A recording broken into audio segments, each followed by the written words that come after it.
Yo, Shortbox Nation, this is Botter, and I'm here to tell you right now that con season starts early this year with the return of Northeast Florida's premier anime, comic book, and sci-fi event, Collective Con. That's right, Northeast Florida's largest pop culture convention returns for its 10th year on March 8th through the 10th at the Prime Osborne Center in Jacksonville, Florida. 10 years of Collective Con, they're pulling all the stops out to make sure this is a can't-miss event. And the guest list they got going, don't even get me started on the guest list. I mean, they've got A-list celebrity guests and voice actors from some of your favorite movies, anime, and video games like Elijah Wood and Sean Ashton, Ray Park, Trisha Helfer, Ross Marquand, Max Middleman, and Bo-Katan herself will be there, Katie Sackhoff. Tell me what other convention is giving you the opportunity to meet Frodo and Sam from Lord of the Rings, Darth Maul, and One Punch Man all under the same roof. Only at Collective Con.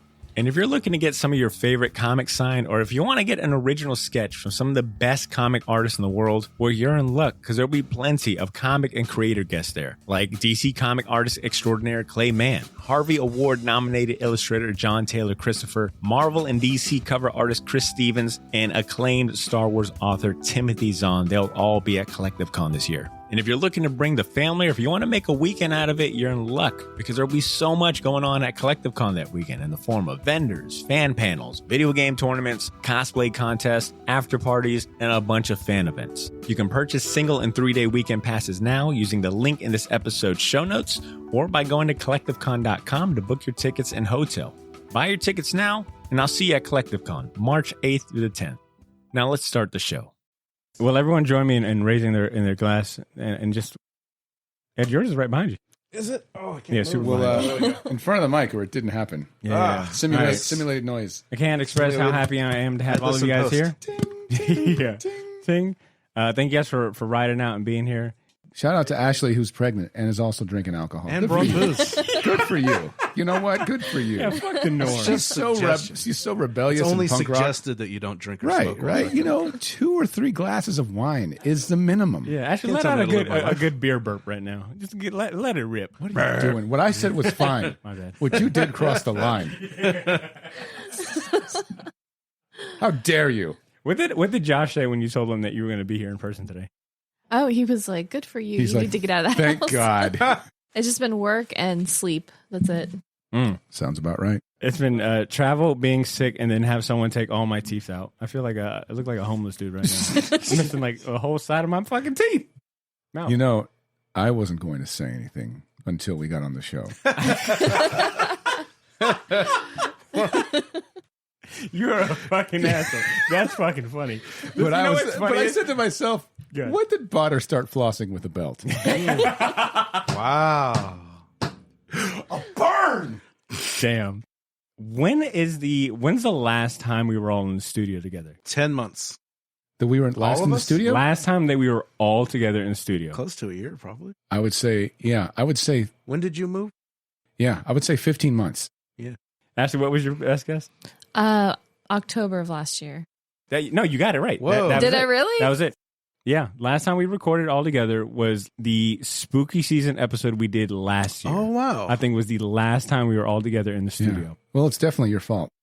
Yeah. If I would actually shower and brush my non-existent teeth, Jesus, you guys would actually be able to hang around. See, now you're making me feel bad. Well, I'm taking the 8 Mile Eminem approach, where I just make fun of myself the whole time. Oh, fuck. I was like, are you Papa Doc in this situation? And then the time before that was our Spider-Man live show. That was the last time that we had all seen each other in person. It's Damn. been a fucking year. Yeah. But how serendipitous is it that, and I kind of completely forgot about this, but this month marks 10 years of Shortbox. Whoa. And we're all here one more time Wow. together. One more time. I don't know why. He's like, I plan on killing you. He's like, actually, What'd you put in my drink? Yeah, poisoned your beverages. Actually, the eggnog was fantastic. Thank you for bringing that. But I feel so fucking heavy right now. I feel like you could just push me and I'd roll down a hill pretty far. Because you had like 10 slices of pizza, you fat piece of Oh, shit. it's that one. But no, I'm happy to have all you guys here. And I'm sure our listeners, when they finally put 2 and 2 together, that this is not an They AI. can't do math. An AI. Yeah, true. Wait a minute. But when they put 2 and 2 together, this is not AI generated podcasting. Oh. That this is 100% Topical. USDA premium beef podcast. This definitely is not an AI.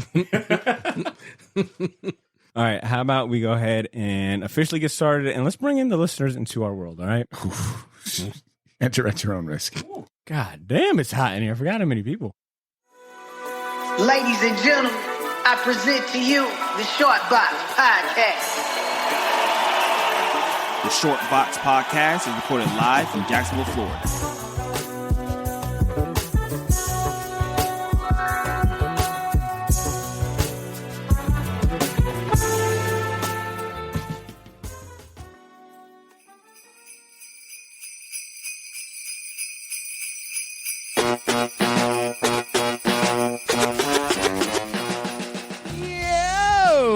It's your Short Box Santa Claus coming at you with these lame ass jokes. I think we got our intro right there.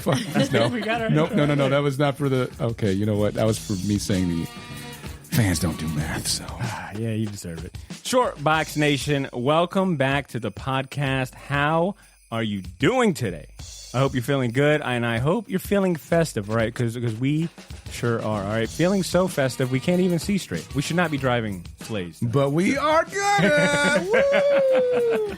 And I hope you're ready for possibly the best episode you'll hear all year. I'll go ahead and say it right here, all right? We saved the best for very fucking last. And I'm saying that this might be one of the best ones solely based on the crew I got here with me. All of you longtime and loyal Shortbox listeners, your ears are on fucking fire right now because you're starting to recognize some of the voices you're hearing so far. But to all of our new friends joining us for the first time, my name is Botter. Welcome to the Shortbox Podcast, the comic review and talk show where you hear the best conversations about comic books and the pop culture they inspire. It is my honor to welcome you to episode 375, a.k.a. the Shortbox Holiday Special. Today's entire focus is going to be about the best holiday comics that put us in the appropriate Christmas Kwanzaa spirit, all right? Now, Christmas came early for me, all right? Santa must Sexually. All right, Christmas must have came early for me because Santa, I think he might have confused me for another Moroccan man that is not on the run from the IRS for tax evasion. Because instead of stuffing my stockings with 100 pounds of black coal like I deserve, This isn't a euphemism, is he it? has gifted me Okay. with the presence of friendship today. All right? Oh, I am okay. surrounded by friends. I Allegedly. am gleefully joined, at least one friend here, I hope. Stop looking at Ed. He said I'm allegedly looking with his at eyes. Ashley. I'm like, Ashley, come on. Or the baby. Someone say The baby's your friend. Shortbox Nation, I am gleefully joined by the rest of the crew that made this show what it is today here in the studio, all right, here in person. And I'm talking, I'm going to emphasize here in person because it's been a long fucking time since we all shared the same space True. behind the mics, all right? Everyone is here in full, glorious, high-definition 8K, and we don't got video of any of it, all right? So you're just going to have to believe me. Trust us. Now, if you're a Shortbox novice, someone that has recently just found the show, and maybe you've only been listening for the last couple, 2-3 months. We're sorry. Your novice ears probably didn't immediately perk up when you heard just that voice just now, all right? So I'm going to do you all a favor and reintroduce my panel today, all right? Oh, shit. On mic number 2. Do it like Jay-Z. Because I know you referenced it just now. Don't even try to pretend. Allow me to reintroduce my Crew. That was really bad Jay-Z impersonation. No, do it. Keep going with it. Oh, God, Yo, you're doing it on after. mic number 2. No, stop. Praise for this one, Rick. We got ever dependable. No. Danzar. Okay, you know what? Stick to the script. All right. On mic number 2, I got the ever dependable Mr. Edmund Danzar here with us. What up, Ed? What's up? That's a lot of energy, Ed. Saving it for the last of the month. I like it. Yeah. All right. Man, I forgot about this. All right. On mic number 3, is someone making her last pre-maternal cameo before she officially adds world's best mom to her resume. No pressure. If she's podding for 2 today, Shortbox Nation, it's your favorite. It's Ashley Lanyahoy. What's up, Ashley? How you doing? Hey, I'm here. On a scale, I was going to ask, on a scale of 1 to 10, 10 being the most, how happy you'd be back in the studio, Ashley. But it sounds like you'd rather have not made that 45-minute drive.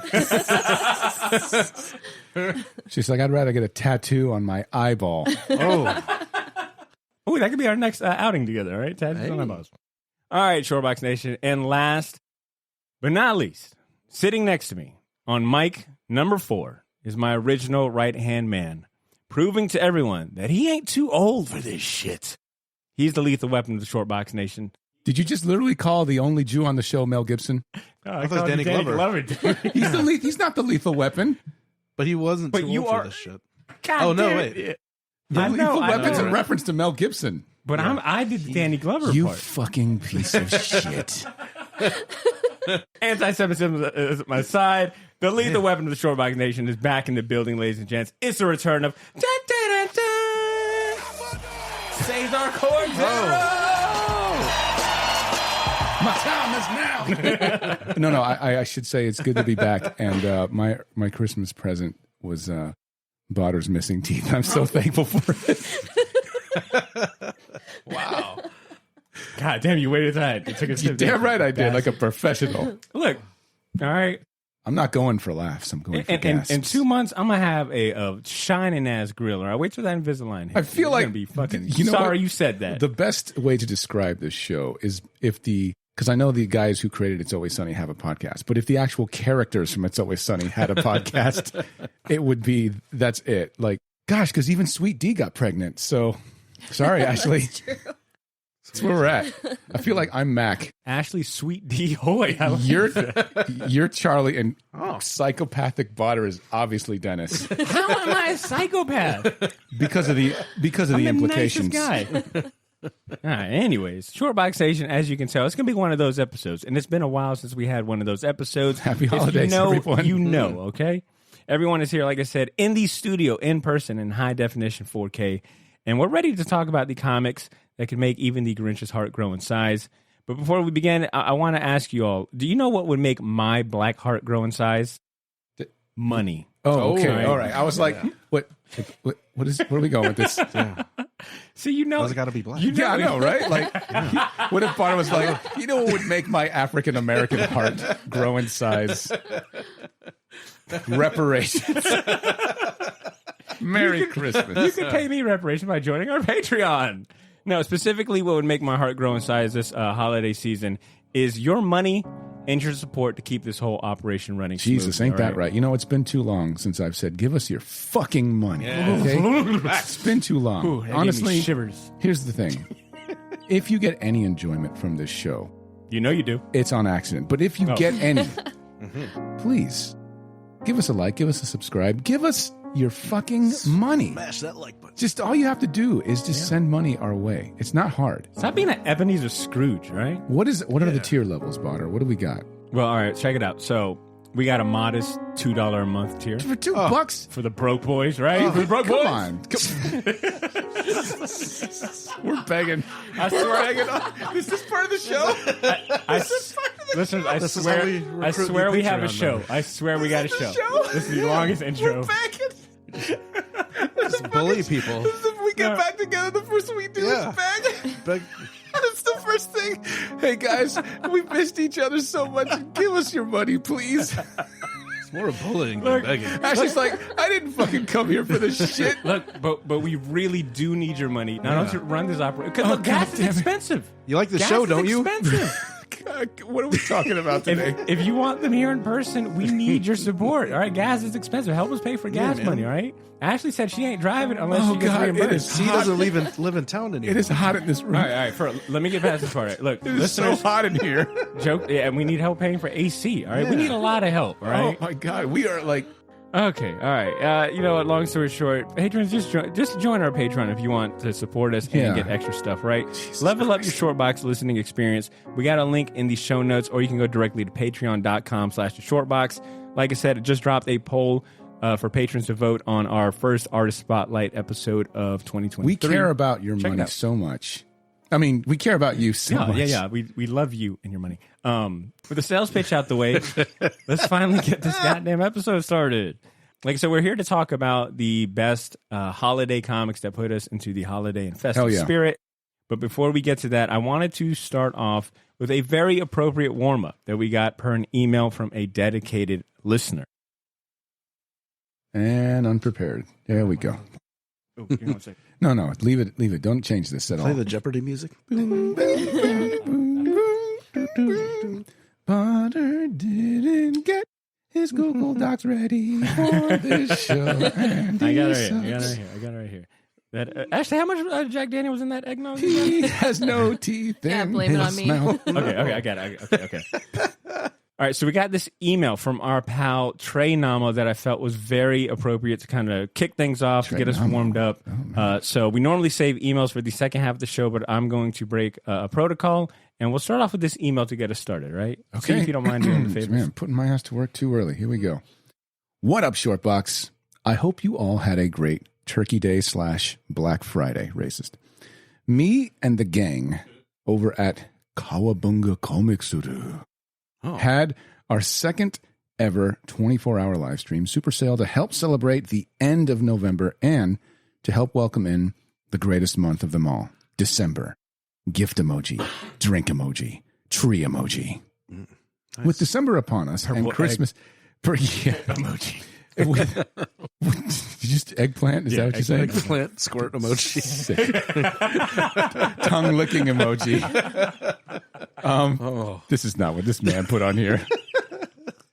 With December upon us and Christmas right around the corner, I'd love to hear some awesome family traditions you guys have with each other and your families. For mine, every weekend prior to Christmas, we have a giant friends and family gift exchange / tamales. Tamales making party where we all get sloshed and make great food and watch National Lampoon's Christmas Vacation. I saw 3 ships come sailing in. Also, as a fellow patron member, I'm heated on the voice actors left out of y'all's top 3 list. I mean, come on, guys. Phil Lamar, Tara Strong, Carrie Payton, and the goat of all goats. Absolutely right, Mel Blanc. LOL. Still love y'all, though. Trey Namo. Trey, it's because I wasn't here. You know what? That's pretty much it. So, Ashley, Ed, I don't know if you guys recall, but when we recorded our Mask of the Phantasm Patreon exclusive episode, I think the question I brought up was like, what's your favorite... You know what? Fuck that. It was our list. It was our favorite voice actors. And I guess, none of us mentioned Phil Lamar, Tara Strong, which I My grandpa wasn't here, so Mel Blanc didn't get mentioned. Looks like someone made a wrong turn in Albuquerque. I mean, Doc. yeah, he's awesome. Now, granted, I think Phil Lamar... Phil Lamar easily is gone. that was oversight. But still, that was my list, goddammit. But Trey also asked about our Christmas traditions. So I'd like to hear those. Ashley, if you don't mind sharing yours. You got any family traditions? I'm trying to think. We don't know. Not really anything that like isn't absolutely like normal like everybody else does. Just like there's certain movies we watch and we wake up and do presents and we get the dogs presents and put pajamas on them. What about your uncle? You guys still... I remember that crazy story you told a long time ago. It never left me where your uncle's like, "Dah." He does that noise. Yeah. I never forgot about that story. Like, I'm like, I don't remember this story. It was a funny noise, and I can't get that out of my head because I have family members that have weird quirks like that do strange things. Like they sniff too much, but they've never. Well, that's because of the cocaine. Never done coke though. Never done coke. Well, I mean, That you know. Yeah. I mean, I'm just saying. Well, let me give you a bonus question then. Is there anything that you're looking forward to doing with like your future son, like when it comes to time? I was gonna say she's like pushing this baby out. I don't know. Just like the gifts, just like waking up and opening gifts. Like that's the best part of Christmas for me. I don't know if that makes me sound like materialistic, but I just want to wake up and like open my stuff. You're in the right spot. That's like my favorite part, and not having to go to work. Yeah. Okay.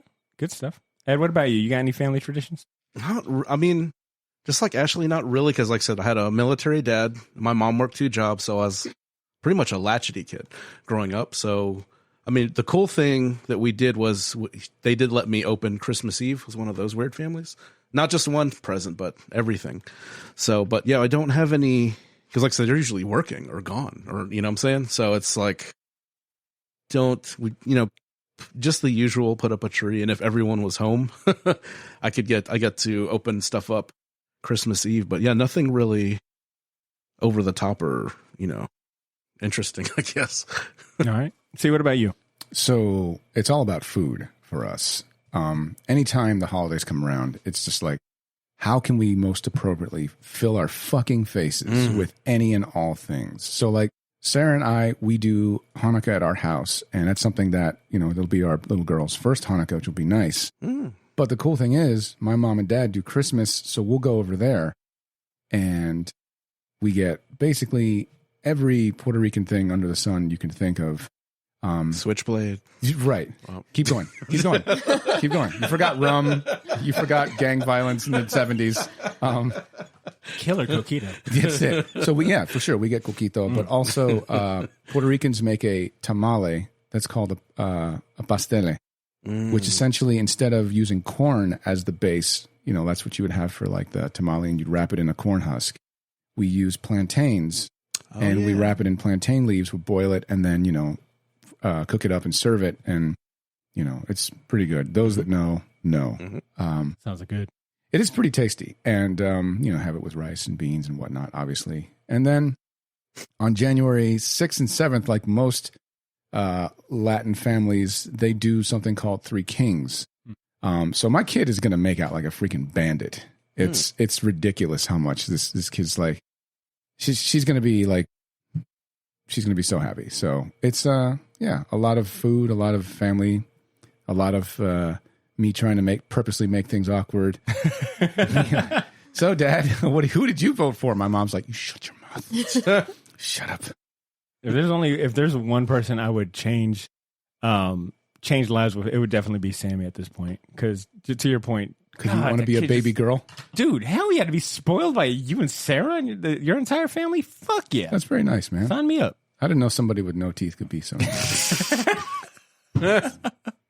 Oh, God damn it! I kind of you brought it up, man. I wish you would have stayed home. I didn't. I wish you would have stayed home. I wish you would have stayed home. So Christmas was always my dad's holiday.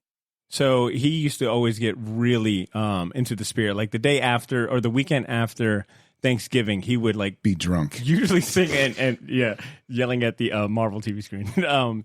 But he would usually like set up the tree like single-handedly. He'd always be in a jolly mood. He'd have like a killer playlist going. He to this day, like if I close my eyes, I can envision the fucking Jackson 5 Christmas album on cassette that he used to like wear out. So that brings back like some really good memories. And actually, to your point, like as kids, like nothing beat Christmas morning. Like we would wake up 4 or 5 o'clock, and because it was my dad's like holiday, he'd wake up with us and just like be as happy as we were like opening presents and seeing the toys because he knew he was going to play with them too. Yeah, I was going to say, you beat me to it.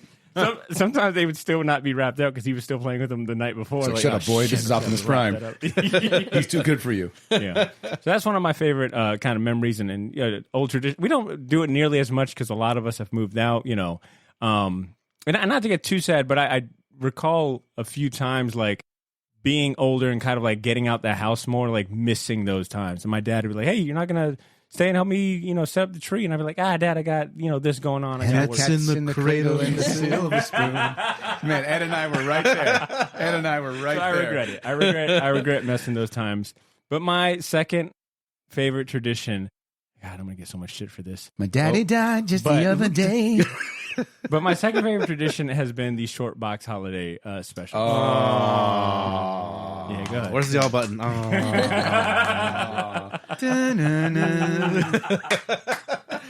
guys are right there, man. The old man energy is never left. Potter, when it comes to clowning on you, it's Ed and I are going to be running on all 4 cylinders. Yeah, you guys are a tag team fucking world championship. You don't want to mess with the superpowers. Yeah.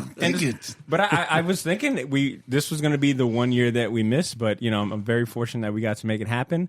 You promise. Like booze and pizza? True. We'll come out. And I was expecting maybe the drinks to be a little weaker this year because, Ashley's been preoccupied. Ashley brought them. But goddamn, Ashley. Ashley is not going to slack. I couldn't taste test it. If anything. She was eyeballing that shit like a fucking drunk guy. This is perfectly fine. When I heard you say, we had this bottle of Jack that we just hadn't used, and I figured, what better way to get rid of it? I was like, that explains it. This was the get rid of this bottle pour right here. But it's great having you guys. So that's another Christmas tradition I look forward to. This was a beautiful segue. Yeah. Yeah, I be trying, man. I be trying. But all props to Trey for sending that email. Appreciate you sending that one email. Appreciate you for sending that one. No, Trey. leave it in. I appreciate you sending that one in, Trey, and getting us started. I feel properly warmed up. He's drunk. Oh, shit. I could have done that for a minute. You scared me so much. Oh, God. Let's get to the main segment and talk about these holiday comics. The assignment was to go read your favorite comic book that puts you into the holiday and festive mood and come back and let's talk about it. Kind of like our usual roundtable comic spotlight discussion. Everyone pretty much had, I think everyone did the homework. Some really good selection. I think this was one of the first times I was able to read everyone's choice, and I don't think there was a bad, if anything, it made me look at my pick like, oh, my pick was kind of pussy. Jesus. And you'll understand. You'll understand when you get to Ed's pick, because it was Ed's pick that I read that I was like, God damn, Spider-Man was kind of a bitch. You know, I love you, Peter Parker. Oh, no. Who the fuck am I sitting next to? All right, but I would like C to kick us off, right? It's been a minute. Some bitch. You know, Ashley and Ed have been regulars on the fucking show. You have been you are now in the official special guest category. You fuck yourself. Oh, I will, boy. You're a featured player now. Right? I'm the cast. I'm gonna fucking leave. I'm kidding. It's just that people haven't been treated to your voice in so long. I'm sorry. Did I have a child? Yes. Is that a problem? Yes. Ashley, expect this. Expect this treatment. I was hoping you'd be a bad father. And you turned out to be great, dude. What the fuck? Don't you backhanded compliment me. We agreed. You Potter said we were expecting you to be a bad father. But there you go. Potter's like, going out for cigarettes. I'll be back. On Sundays, at least. Go out for cigarettes on Sundays at 1 p.m. He's like sitting here like, You know, I thought you wouldn't come back to the show, but you didn't disappoint. So what comic you got for us? So I did two, and one of them isn't really kind of a full comic so much as it is a kind of neat little vignette. And I highly recommend the fan-made webcomic version of this. And it's A Night Out with Spider-Man and Logan. And it's Paulo Rivera did the artwork. It's freaking fantastic. And essentially it's, you know, Spider-Man's in the cold because he's in his pajamas. You don't realize, like, he fights crime in his pajamas, right? So it's New York and he's freezing. So he's out in the alley like, fucking, when's he going to get here, right? Then Logan shows up wearing a fucking bomber jacket. He's wearing civilian clothes, but he's got his like brown tan Wolverine mask on, and he's just kind of like, "Thanks for meeting me, bub." You know, and it's Where's like, your jacket, kid? right? Like he's like, "Why are you dressed like this? This is weird." He's like, "We're going out to a bar," and he's like, "Are you serious? I can't go to a bar dressed like this. I'm fucking Spider-Man." And he's like, "Not my problem," you know. So they roll in there, and it's like sort of a bar where it's like, shall I say, rough customers go to. Is it like where Turk hangs out? Daredevil? Right, essentially. Yeah. But not really like even D-lister bad guys. It's just regular street toughs, essentially. And Spider-Man's walking in, and they're like, who the fuck is this dude? And Wolverine convinces them that, hey, he's just a clown. Like, oh, he's like a professional entertainer. Like, he's not really Spider-Man. In New York, perfectly valid explanation. You could totally get away with that. So they're like, all right. He's like, yeah, he's a little crotchety because he had to work the night shift and it's cold out. And they're like, oh, well, come on in, you know. So essentially, Wolverine's like talking to Spider-Man. He's like, I'm not drinking, dude. And he's just like, come on, share a drink with me. He's like, can you even get drunk? And he was like, takes a lot.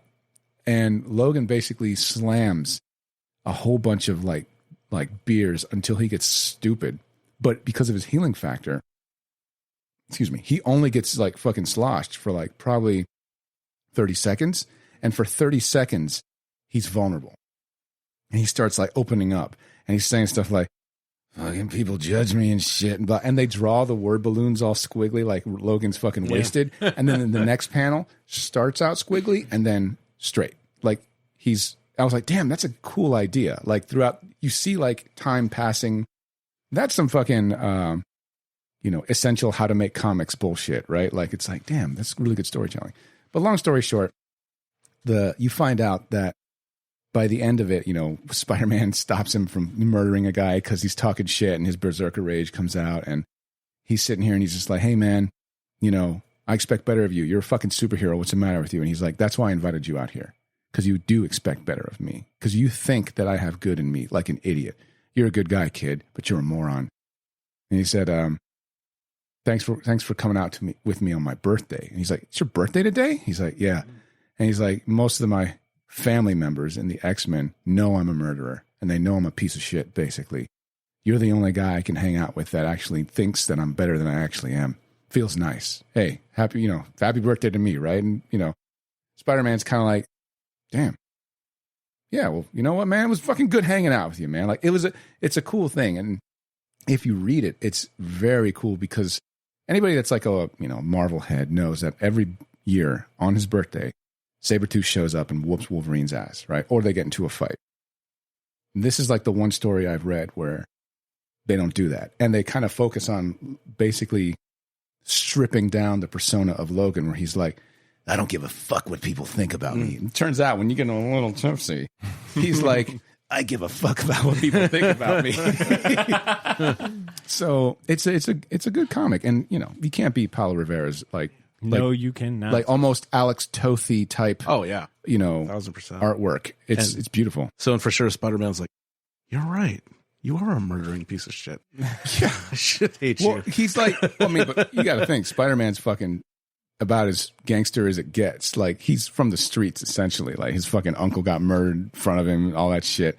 Like, anyway, I refuse because I'm sure listeners can go back in time and hear my rants about the Spider-Man movies where, like, Tony Stark seems more mature than Spider-Man, when in reality, Spider-Man's maturity level beats Tony Stark's as a teenager because of how much life he's seen compared to Tony. Anyway. You sent me the animated motion comic that was on YouTube. And it's a fan-made, by the way. Yeah, which was hella impressive because I've seen some of the, Marvel's done a bunch of motion comics, and sometimes they're not the best, but this fan-made one was exceptional. Yeah, they provide the voices, too. I should say it's not just a motion comic. Like, somebody's doing the voices, and they're good. They're real good. It was so good, I wasn't going to seek out the comic. I was like, damn, this is, like, really good on its own, but I ended up reading also reading the actual issue it's based out of. Yeah, it's in, was it Amazing Spider-Man Extra number 2? Yep, which is like an anthology series that they did. But dude, I'm waiting for them to fucking collect those in a trade. They haven't. There was a Chris Bachalo story in that same issue, and I'm like, damn, this is some heavy hitters. Banger, Paulo Rivera, Chris Bachalo? Yeah. It was a good story. Yeah. So you said you had 2 of them. So you had the Spider-Man Wolverine one. What's the other one? The next one is Hellboy Krampusnacht, which is, freaky, somewhere Nick's getting a boner. So the idea being that Hellboy basically dukes it out with Krampus, and he's not just oh, it's me, Krampus from German mythology, Norse, pagan mythology. He's like, no, I'm a fucking demon just like you, bro. I'm from Pandemonium. That's Greek for lots of demons. So it's that's really not the focus of the story. It's a classic good folktale Hellboy story, just like Mike Mignola can produce. But the interesting thing is that Adam Hughes came out of the fucking woodwork to do the art for this small story. Took him 32 years. You know what I mean? Like, it's been that long since the first pitch. You know what I like to think? I like to think that Mike Mignola was like, "You're not ready, Adam." I like to think he's looked at his look. You're not ready, Adam. Not yet. What the fuck? Why'd you set me up like that? I was telling. Has anyone else read it before? The Adam Hughes. It's worth Hellboy? it. Yeah, it's really. Yes, he's got it over there. First of all, if you can get it in physical, well worth it. Oh, it's like on cardstock. Yeah, I was telling to Adam Hughes artwork doing Hellboy took some getting used to, because I don't think I've ever seen Hellboy look that photorealistic. And just the way that he's kind of inked, how it's so kind of much more different than Mike Mignola. And Krampus looks scary too. Like he actually draws Krampus scary. with like the long tongue, like he's supposed to have. So you'll see it in the beginning when he first transforms, because he's talking to old man, and it turns out that old man is fucking demon. Is Hellboy elevated to you guys when you're reading it, like during, I don't know, like the fall and colder months? Man, that's a good observation, because a lot of these folk tales that Mike Mignola kind of calls upon come from parts of the world where it is harder to live as a result of the weather, right? So a lot of Hellboy comes from Teutonic myth. A lot of Hellboy comes from Greek myth too, some small amounts, but most of it's Teutonic in nature, and it's It's fucking cold in the Northlands, as it were, in Germany and fucking parts of Russia,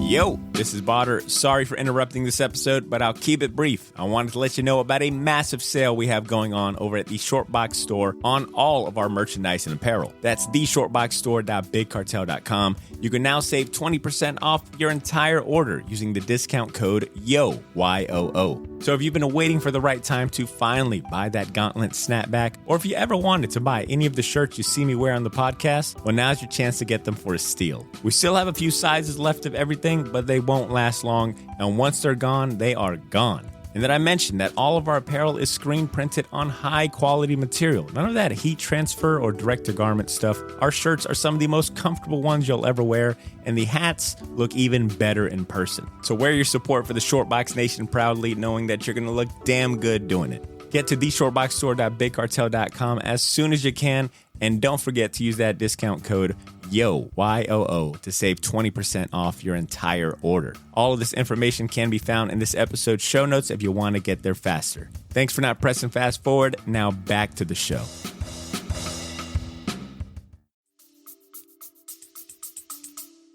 And in true, at least for me, in true Mignola fashion, it wasn't like a definitive ending, right? Like it's kind of, I mean, so you tell me if I'm wrong, like they establish his Krampus, but in true Mignola fashion, he also works in like another folklore that it could also be, which is kind of fun to study. And that's kind of the whole point, right? Like that's the beauty of Mignola, is that he can weave a tale that, like most folklore, just kind of keeps you like, the point of it isn't the ending. The point of it is there's a lesson to be learned by the end. So if you get it by the time you get there, then you got it. So it's, it's a fun little story. It's good to read during the holidays. You get a nice warm beverage and, a quick little one shot of Hellboy. And, you got two heavy hitters working at the height of their power.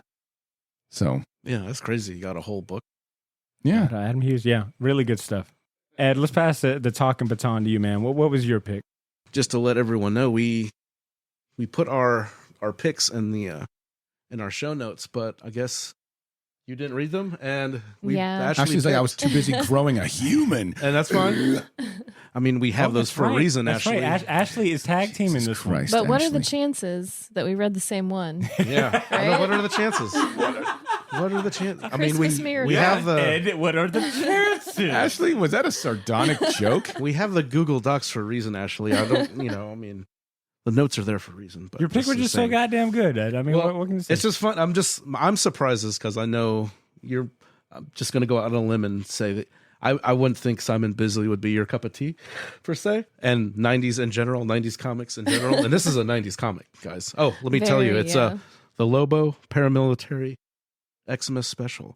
1991. We haven't talked about how much Ed looks like Eddie Vedder right now. I feel like when you're about to deliver the special, you'll be like, "Hey, there's comics coming out. On the Lobo." Don't call me daughter. This is pretty much, I think, right on the tail of the Lobo miniseries, where he just became really a popular character, and as a parody character, is kind of like almost like a edgy edgelord, Wolverine space biker. Yeah. Who, he started off in the Omega Men as a purple and orange jumpsuit wearing douche. And then, he's kind of like Pantera. Yeah. And then started wearing the spandex, but he always was an albino with the black hair. Yeah. Yeah. And then in '89, he got the leather jacket. And then when Bisley and Keith Giffen got a hold of him, he just spikes everywhere. Super jacked, like became a kind of a strange space biker, kind of a fourth wall. Like I said, very, very 90s character. So, such a crazy evolution over a couple of years, So, like I said, this is strange because it's a story within a story. It's it's kind of a book-ended tale. So there's these couple that are scared, I guess, in this world. If Christmas goes bad, the kids end up causing like violence to the parents. So these two parents are wondering what to do and how to prepare for this potential violence because the guy lost his job. He doesn't know what to do. So he's like getting a gun ready. He's like, all right, we got 10 kids. We can take them, and then they find this book, the book within the book, basically saying, this is going to help you. Basically, the story is supposed to sour your kids on Christmas. So that way you don't have to worry about your kids fighting to the death with your kids, because they're going to hate Christmas, because this is going to paint Santa Claus and Christmas in a bad light. After that, a few pages, it goes, and basically the Easter Bunny hires Lobo to kill Santa Claus because they said he's too big for his britches. Like, Christmas has gotten too big. It's too popular. The Easter Bunny is a player hater, is what I got. Yeah.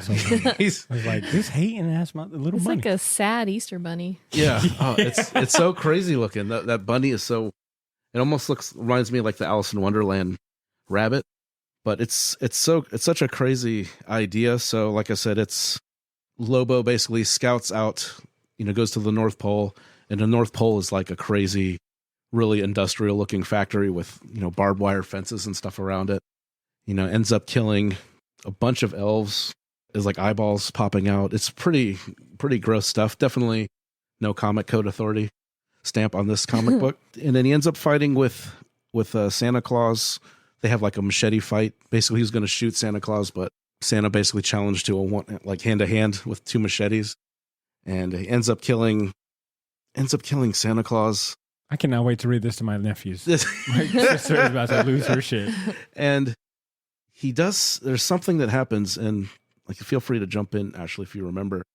But essentially, Yeah, Ashley. he finds like the naughty and nice list. And he feels threatened by it. He right? feels threatened by it, and then he basically loads up the sleigh full of bombs and just ends up like carpet bombing the world. And then it goes back to the folks reading the book, and it was just like a scam. It's like, this is only good for one use, this book. And then I think they end up killing their kids. It was a very fucking morbid. Yeah. It was funny because I had just finished watching the Fat Man Mel Gibson movie. Oh, Shit. Okay. We don't talk about him on this show. Is he still? He's still canceled. So I had just finished that, and then I read this. So it was like the same kind of mood, Same but energy for man, sure. those scenes with the elves, that was really rough. And they shoot him with the quirt guns. Yeah, and then the dog's just like Dog's great. ripping them apart. I had to keep checking that this was a DC comic. Yeah. I was like, DC published this? Of All course, this dude. shit? Come on, man. They got Vertigo. Vertigo They is were for the freaking hard. squares. What year did you say this was again? This is like 91. 91, and it's like ugly, but in the best way possible. It's like well done, but it's so ugly, So grotesque, and you can see his influence on other artists. But I can, like, this time I saw, like, especially with the mom, I saw like, oh, this is like some Sienkiewicz type of line work. Mm-hmm. Just some of those crazy lines. And the thing with Simon Bisley, it is a grotesque. Ugly is a good word to describe, but it's always something going on. There's always weird faces in the background. There's always just insanity, as opposed to when you look at his paintings, which are kind of like Frazetta, but everyone's on steroids. Sure.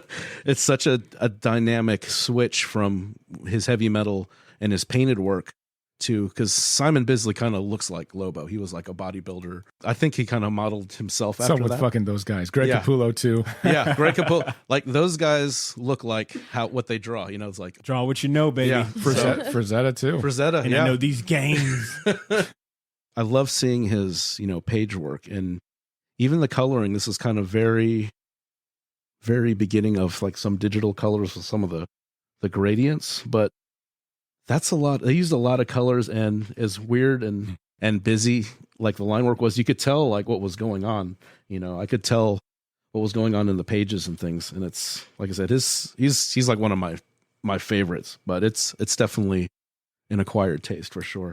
Ashley, is it possible that this is going to be in your rotation of comic book for holidays, like for like now to come? I mean, it's so funny because I would say that for the most part, like the 90s was not my favorite era of comics. Unless we're talking about Michelle Branch. But I love her comic. Vertigo. It was a Vertigo Michelle Branch Branch comic. Yeah. It was a Marvel Max, actually.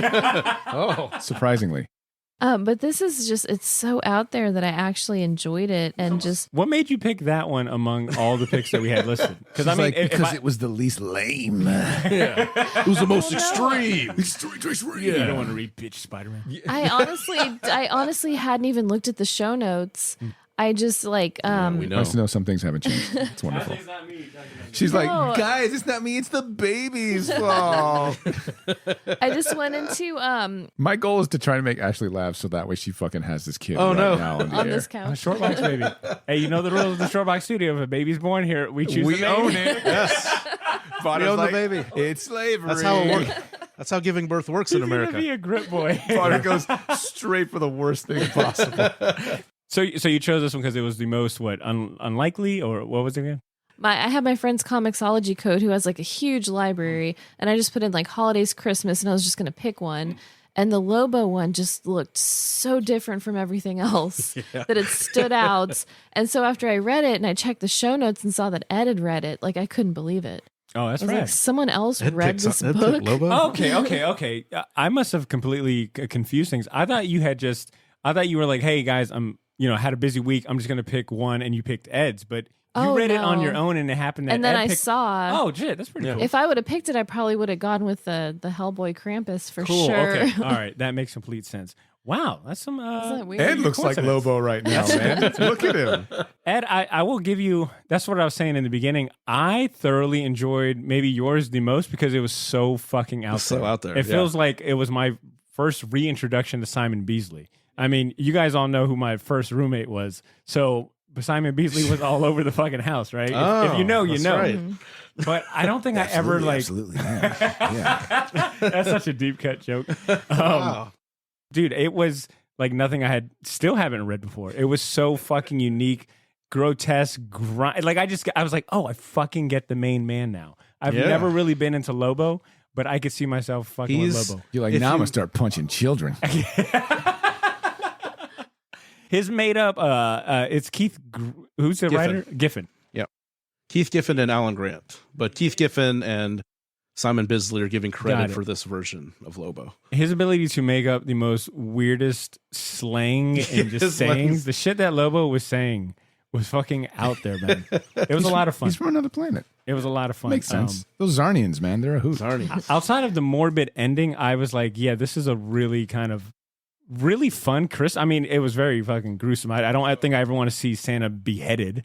Don't know if that puts you quite in the spirit, but yeah. An implied beheading. Yep. If you like that, then I will just do a little quick, because I also picked this as well. If you like that, there is a spiritual sequel, Authority and Lobo and Jingle Hell, Authority versus Lobo in 2004, same creative team. Authority, if you don't know, spun out of Stormwatch, another like generic superhero team from Image that Jim Lee made. And before, like I said, Warren Ellis kind of just, all right, this is bullshit. Let me change everything. And made them into kind of like a horny Justice League. So basically the idea behind this story is there's a character, it's like a small child, like this powerful being. I'm not too familiar with the people, but named Jenny Quantum. She's basically, it's Christmas. They're decorating their giant ship, and there's Apollo, Midnighter. Like I said, everybody's kind of busy doing stuff. And JJ from Good Times. JJ, there is, like I said, I don't know all these characters. Swift, who's like a Hawkman, Hawkgirl type of character. They're all either having sex or looking at porn and Hell kind yeah, of dude. shooing her away. Merry So Christmas. super horny. Oh, short box So she goes to this part of the ship that says like keep out, and then she's like looking through like all these dark rooms, and then she finds the comic. So she finds a copy of the Lobo paramilitary Christmas special. So she finds a comic within a comic that's a comic within a comic. So it's Grant Morrison out of writing control. Yeah. No shit. Basically, she reads it, and she has kind of those like super psychic, like Emma Frost, Scarlet Witch kind of reality bending powers. So she reads this, gets totally freaked out, goes to the team and wants them to find Lobo and, you know, kill him. The mean clown killed Santa. Then they go to Earth. They have like these portals that they can, you know, go to, and they go to the North Pole, and it's like Santa's workshop destroyed. There's like elf skeletons on spikes and stuff like this. Really crazy shit. And so she believed it so much that she created this reality. That's how powerful this Jenny Quantum character is. They're figuring out how to, there's like basically, well, just tell her Santa's not real. It's like, we can't do that. She's just a kid. It's like, he's like, that's me. It's like, you do. And nobody wants to tell her that Santa's not real. So they basically would rather fight Lobo than tell this child. That is right. As a plot convenience, Lobo gets hired to fight the authority, to go after the authority. So basically, that's how Lobo finds them. He has this thing where he can, like, the person, like the creatures gave him like a piece of the ship, the authority ship. He can like lick it like a hound dog and smell it, and then he can find the ship. He can just know where it's at. That's fucking awesome. I just want to have a drink with Lobo. Yeah. It was in a bar. Like all his transactions are usually in some bar.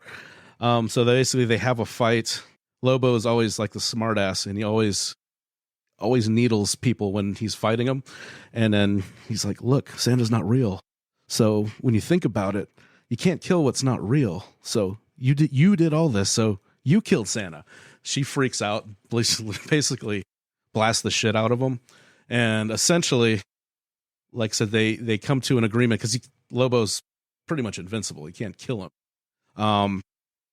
And so they had her like stand on top of him, like, you know, like a victory pose on top of an unconscious Lobo. And they said, look, it's like, this is done, or we're going to send this picture out across the galaxy of this little girl who's whipped your ass.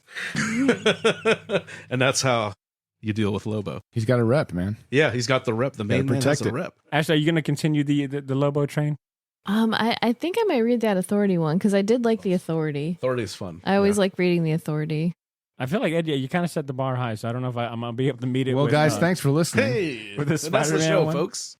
The one I chose was based because when she sent me that motion comic, it got me thinking about. Immediately had to copy it. So, it immediately got me thinking about one of my favorite holiday comics. It is a story in Spider-Man's Tangled Web number 21. It was released in 2003. It is written, inked, and I think even lettered by the late great Darwin Cook. And it is penciled by J-Bone, which in this case, just Darwin Cook Jr. at this point, respectively. The story of the issue is called "It 'Twas the Fight Before Christmas," and it's basically like Jingle All the Way meets Home Alone 2: Lost in New York meets like a Silver Age Spider-Man story. Put the cookie down. Exactly. So just level set real quick. Spider-Man's Tangled Web. It was an anthology series that Marvel put out in the early 2000s that was meant to take a look at like the shadow that Spider-Man cast across the neighborhood and like supporting characters. And it was meant to be a vehicle to bring on creators that weren't typically associated with like the big two or Marvel. So like people from Vertigo, like Garth Ennis had a Spider-Man story, Greg Rucka. Right. They were trying to compete with Astro City. Got it. Basically. So you had like Garth Ennis did a story in this anthology series, Greg Rucka, Paul Pope, Sean Phillips is also did some work. But Darwin Cook and Jay Bone did 2 issues of this Tangled Web series. You had issue 21, which is the Christmas issue I'll talk about here shortly. And then they did another one, I think, in issue 11, which was a Valentine's Day story. And that one, Darwin Cook letters it and Jay Bone inks it. Yeah, he hasn't, I don't think he did too much Marvel stuff, Darwin Cook. No, but I want to say he did a bunch of sketches or maybe a sketchbook that had a lot of the images that you see posted. Yeah. So in this particular story, it's like it hits every trope of a Christmas comic you would want. There is children lost or trapped in a snowstorm. There's the Daily Bugle. A lot of it takes place at Macy's of all places. There's a work Christmas party and all of that. The general story just goes that Peter Parker rescues a small group of children from a blizzard. They were like out on a field trip. They get separated. They're lost. Peter Parker brings them back to the Daily Bugle where they're having a Christmas party. And of course, J. Jonah Jameson has Peter Parker running errands all over the city. Parker, wash my nuts. Whoa, my chestnuts. What were you thinking? So Spider-Man is swinging throughout the whole city in this blizzard. Meanwhile, Sue and the Wasp take Crystal out shopping because she's been stressing about Medusa, who's gone missing. Well, lo and behold, they find Medusa because the puppet master has had her under her control. The creepiest character ever in the Fantastic Four is the puppet master. He wears eyeliner. His eyelashes Big, are too beautiful long. blue eyes. Wait, what? And he's got these fucking huge ass lips where he's like, hey, hey, what's up? It's me, the puppet master. So all of this ends up transpiring at the Macy's of all places. Like the puppet master's there to like steal, money and merchandise.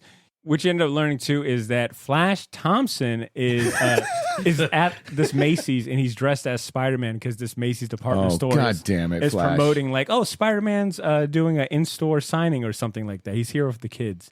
So, everything kind of comes all together where Peter Parker is as Spider-Man at this Macy's helping the Fantastic Four fight, Puppet Master, but there's a whole mix-up where they think Peter Parker or Spider-Man is under Puppet Master's control, so he's fighting the FF and Medusa's there. It's a big old brawl, but by the end of it, all of it works out in such a great Christmas way where everyone, all of it kind of comes together. And this whole time, Peter Parker has just been kind of stressed and sad because MJ's plane has been delayed because of Jesus this blizzard. Christ, that's what's making him sad. Well, by the end of My it, poor MJ. Oh no, plane is late. Well, my supermodel wife's gonna be late. Yeah, there are lives at stake. I Peter. wanted Christmas morning sex. Well, too far. Oh, man, come on, man. Where's the line at?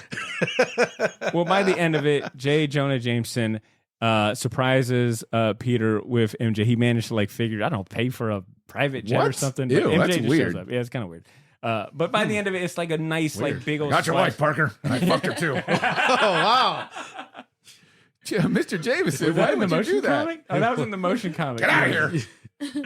But by the end of it, there's this really nice splash page of Peter Parker, MJ, and all Please of the don't say splash page. Spider-Man. There's like a really nice splash page. I got it on film, Parker. You can watch it later. Is J. Jonah Jameson Bubba the Love Sponge now? It's one big automatopoeia at the end. Splooge. Too far. Gross. What I said was fine. You're right. I did take it too far. Regardless, great ending. Really heartwarming. Everything comes together. Big old Marvel, Merry Marvel send off. So I've been reading this one for a while, man. I think when I was first hanging out with Drew and C, and I was getting into Darwin Cook. We did not get him into that comic. Totally did. So this is. I mean, doesn't it sound like a pervy Cesar comic? Oh, man. I admit being pervy, but this is something else. Yeah, but it's quintessential New York Christmas. Like I said, it takes place at a fucking Macy's the whole time in a blizzard snowstorm. If you're just looking for a comic with beautiful art at that, I know made a little joke about J-Bone being Darwin Cook Jr., but with Darwin Cook inking your stuff, it's kind of hard to avoid that his style kind of takes over. And it turns out that J-Bone and Darwin Cook have worked together numerous times, mainly where J-Bone is inking Darwin Cook's work, but in this case, J-Bone did the pencils, Darwin Cook did the inking, but they've also worked together on Batman and the Spirit. I didn't know there was a Wolverine and Dupe 2-issue series. Yeah, where there was Darwin Cook did the art. I could be wrong. I'll have to double check this. He did him, J-Bone, and was it Bruce Timm or J-Bone is just a good name too.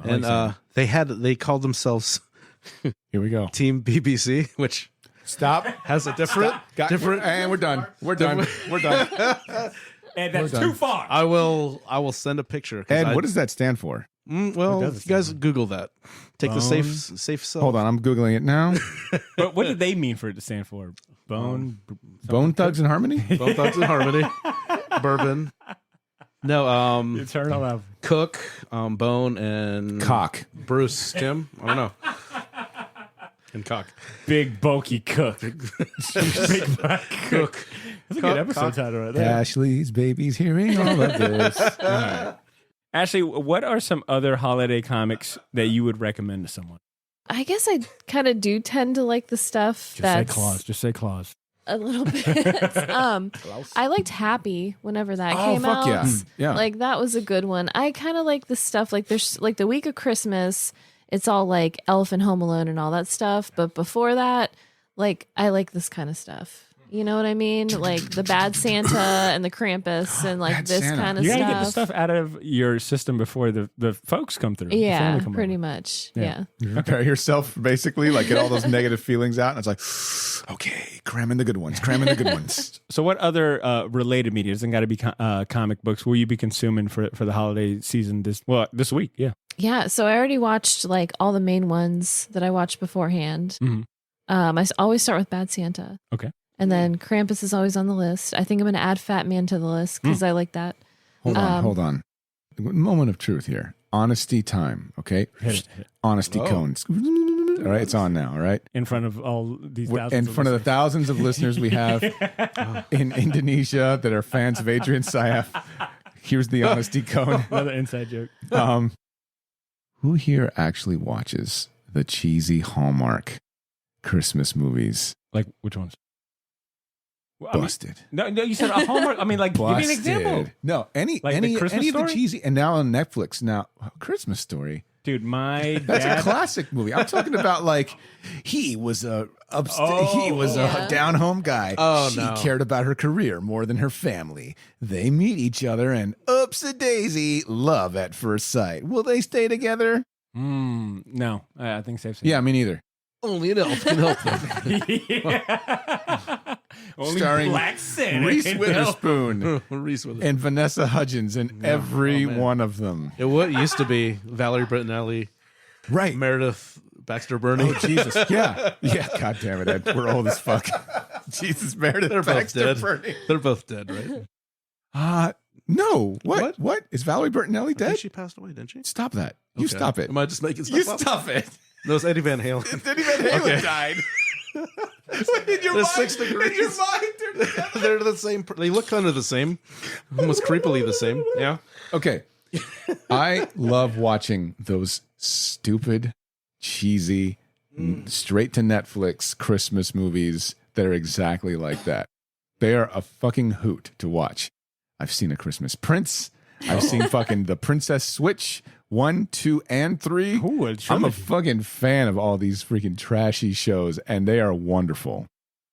Does it count if I say I'm going to add? You thought A Christmas Story was on this list. I wasn't sure where That you were is a- going with it. That's a It good is movie. a classic. It is a classic. My dad used to like literally watch all 24 hours of it. Oh, on TBS Christmas Day. Like, all God week. damn, Dad. Yeah.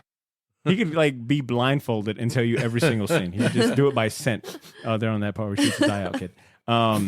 Can I say that I'm adding 8-bit Christmas to my rotation this year? Of course. I love that. Actually, you've seen it, right? No, what is that? It's on HBO Max. I highly recommend it. I have Oh, HBO actually, Max. you gotta watch it. I thought you were one of the ones that championed it last year. I think it was either Ed I or wasn't maybe here Cesar. last It was year. me. Have you seen? It's like I wasn't wasn't even even here. here, bro. Ashley, you would fucking love it. Yeah, 8-bit Christmas is awesome. It's help me out. It's So- Neil Patrick Harris So yeah, I was just saying he's in it, but Steve Zahn is in it in Okay. a serious role. If and you can David believe Cross. it. David Cross is in it. Oh. He's fucking hilarious. Paul Scheer. Do you guys know who that is? Yeah. His wife, who's on the How Did It Get Made podcast. She's Yeah. fucking hilarious. She plays the mom. June Diane. Thank Rachel. you. Yes, she's brilliant on this in this movie. It's fantastic. But And the child actors are awesome. it's basically people our age. That's where I heard. I did hear them talk about it, but I haven't seen it. Takes Yeah. place in Yeah. the 1980s, Chicago. This kid goes on this fucking quest to get a Super Nintendo. But Neil Patrick Harris plays his dad, recounting the story to his daughter, who's like our age, and he's like, you know, and I had a pink backpack, and then the daughter, who's like, so. He's like, oh, it was the 80s. That you could get beat up for that. Like Yeah. that's Funny. a funny joke because like I'm like, oh shit, yeah. Like if you look at everything, it's like Yep. everything's multicolored and nobody gives a shit, you know. Ed, help us wrap up this part or this segment here. Give me some other holiday comics that you would recommend to someone. Comics. This is a stretch, Here we go. but Ooh, I love me a good stretch. You sick bastard. and it's Call not me Yoga Boy. Drunk. It's more of just like human condition more than holidays per se, but Contract with God. Will Eisner. Oh, come on. Ooh. It's a Good stretch. one. It's a stretch, but it's I think just for the time of the season and reflection, that's a good. Talk dirty to me. Yeah, that's It's a like gut punch to reality. Like, yeah. bitch, It's not getting, everyone's I'm gonna happy. get silly. it's next getting one. real Jewish, and I'm getting a boner right now. It's a bit of a Stop stretch. looking, Butter. Why'd you look? You just totally looked. I looked over because damn it, you assholes! I was going to say a joke that his star of David was glowing, just by the mere mention of Will Eisner. It was like, whoa, whoa, Jesus whoa. Christ, Butter. But it turned out to be your boner, so I was wrong. And another one. This is another because I don't think it's a Christmas story per se, but the place is called the Holiday House. But The Thief of Always by Clive Barker. God damn it. Stop being so smart. Yes. Ed. Oh That's my not God. smart. I just got done telling somebody, actually online, it was Link Flores, who was like, hey, show me a GIF about something you like movie-wise that your significant other doesn't. And I put a GIF of something from Nightbreed. And I was like... Anything from Clive Barker? Anything Clive Barker service is kind of like, oh my God. Look, I'm an Show him his artwork. She's Show like, him his artwork. well, she's like, I'm an art history major. Yeah. And like her favorite time period is post-Renaissance Dutch painters. So like Vermeer, Van Gogh, all those guys. Like, ask her about that. You will get her talking for hours. And she did her internship at a museum, and she can tell you how to like place paintings the right way. I love my wife. However, as a result of all of that, I show her Clive Barker, and she's like, "This is disgusting." But there's also the part of her that like appreciates art. She can't talk shit. She'll just be like, "It's just not for me." But oh my God, is he talented? That's what when you go, because I've taken a couple classes, but you don't just say you don't like it or this sucks. It's not how you critique something. Yeah, you can't say it's not good. You can say I don't like it, but you can't say it's not good. Yeah, exactly. My professor would not allow us to use the word like at any time we were doing a critique. Because you're a Valley boy, dude. There's a way to say. There's a way to say you don't like things, but you can't just flat out say it. Right. Yeah. So yes, dude, I'm there with you. Yeah. Thief of Always is a great book. Yeah. So, but they did a 3-issue comic. I forgot the artist. I just was going through my stuff and saw it. But I don't think it is a Christmas time story, but it is the Holiday House, and I can see it easily becoming like a holiday type. So of story. I'm starting to notice a trend here. So I think what it is that because we live in Florida and things don't really get cold and the trees don't look dead down here, we do our best to try and manufacture that sort of melancholy, sort of winter solstice type feeling that comes with Christmas, because there's a lot. We're definitely getting the holly jolly in spades, but there's something that, you know, when it starts getting darker earlier, that's also part of it too. And you're kind of like, yeah, you know what? Maybe I want to revel in this a little bit. I want to taste some of this darkness, you know, A little depression. Depression. Honestly, A pinch. you're joking. It is kind of like a winter spice in a mulled wine. Yeah, like you're like, winter spice. ooh, a little bit of depression. I worked in retail sales, so I know about that. Dude, I'm there with you. Yeah. I really like your Contract with God recommendation, because Will Eisner is much like tonally with Mike Mignola, where to me their stories are always perpetually taking place in like winter, A Brooklyn tenement. yeah, Brooklyn tenement. So winter, you know. So that was good. I'll add to your recommendation and say the Hellboy Christmas special from 1997. I think it's called like Underground Christmas was one that I also read. Excellent. I brought up Grant Morrison, but and Klaus as well, but Klaus is fantastic. Klaus is awesome. Grant Morrison, Dan I think Moore. they're doing another series. I didn't know that they've been continuously kind of doing little one shots. So I highly recommend that if you want to read like a really badass. Yo, this guy's a fucking fake fan. Get him. I want to see Lobo take on Klaus. All right, If you like your Santa sexy and swinging swords, read Klaus. That's it's a good young point. Santa. And then one more recommendation, and that is the Batman Adventures Holiday Special by Paul Dini and Bruce Timm from 95. 95. So that was a good year. This guy's a fucking one-upper. How am I going to one-up Contract with God? This guy's a fucking I had to balance out my Lobo pick I'll with take it. like You know what I classic mean? Something. Yeah. Butter's like, I like Bruce Timm. Win. Top that, everyone. You call me Valley Boy, and I can't stop thinking about that. No, like it's me, Butter Milligan. Butter, please stop using the word like when you critique. Butter, Steve, it's me, Botter Milligan. Like, totally, dude.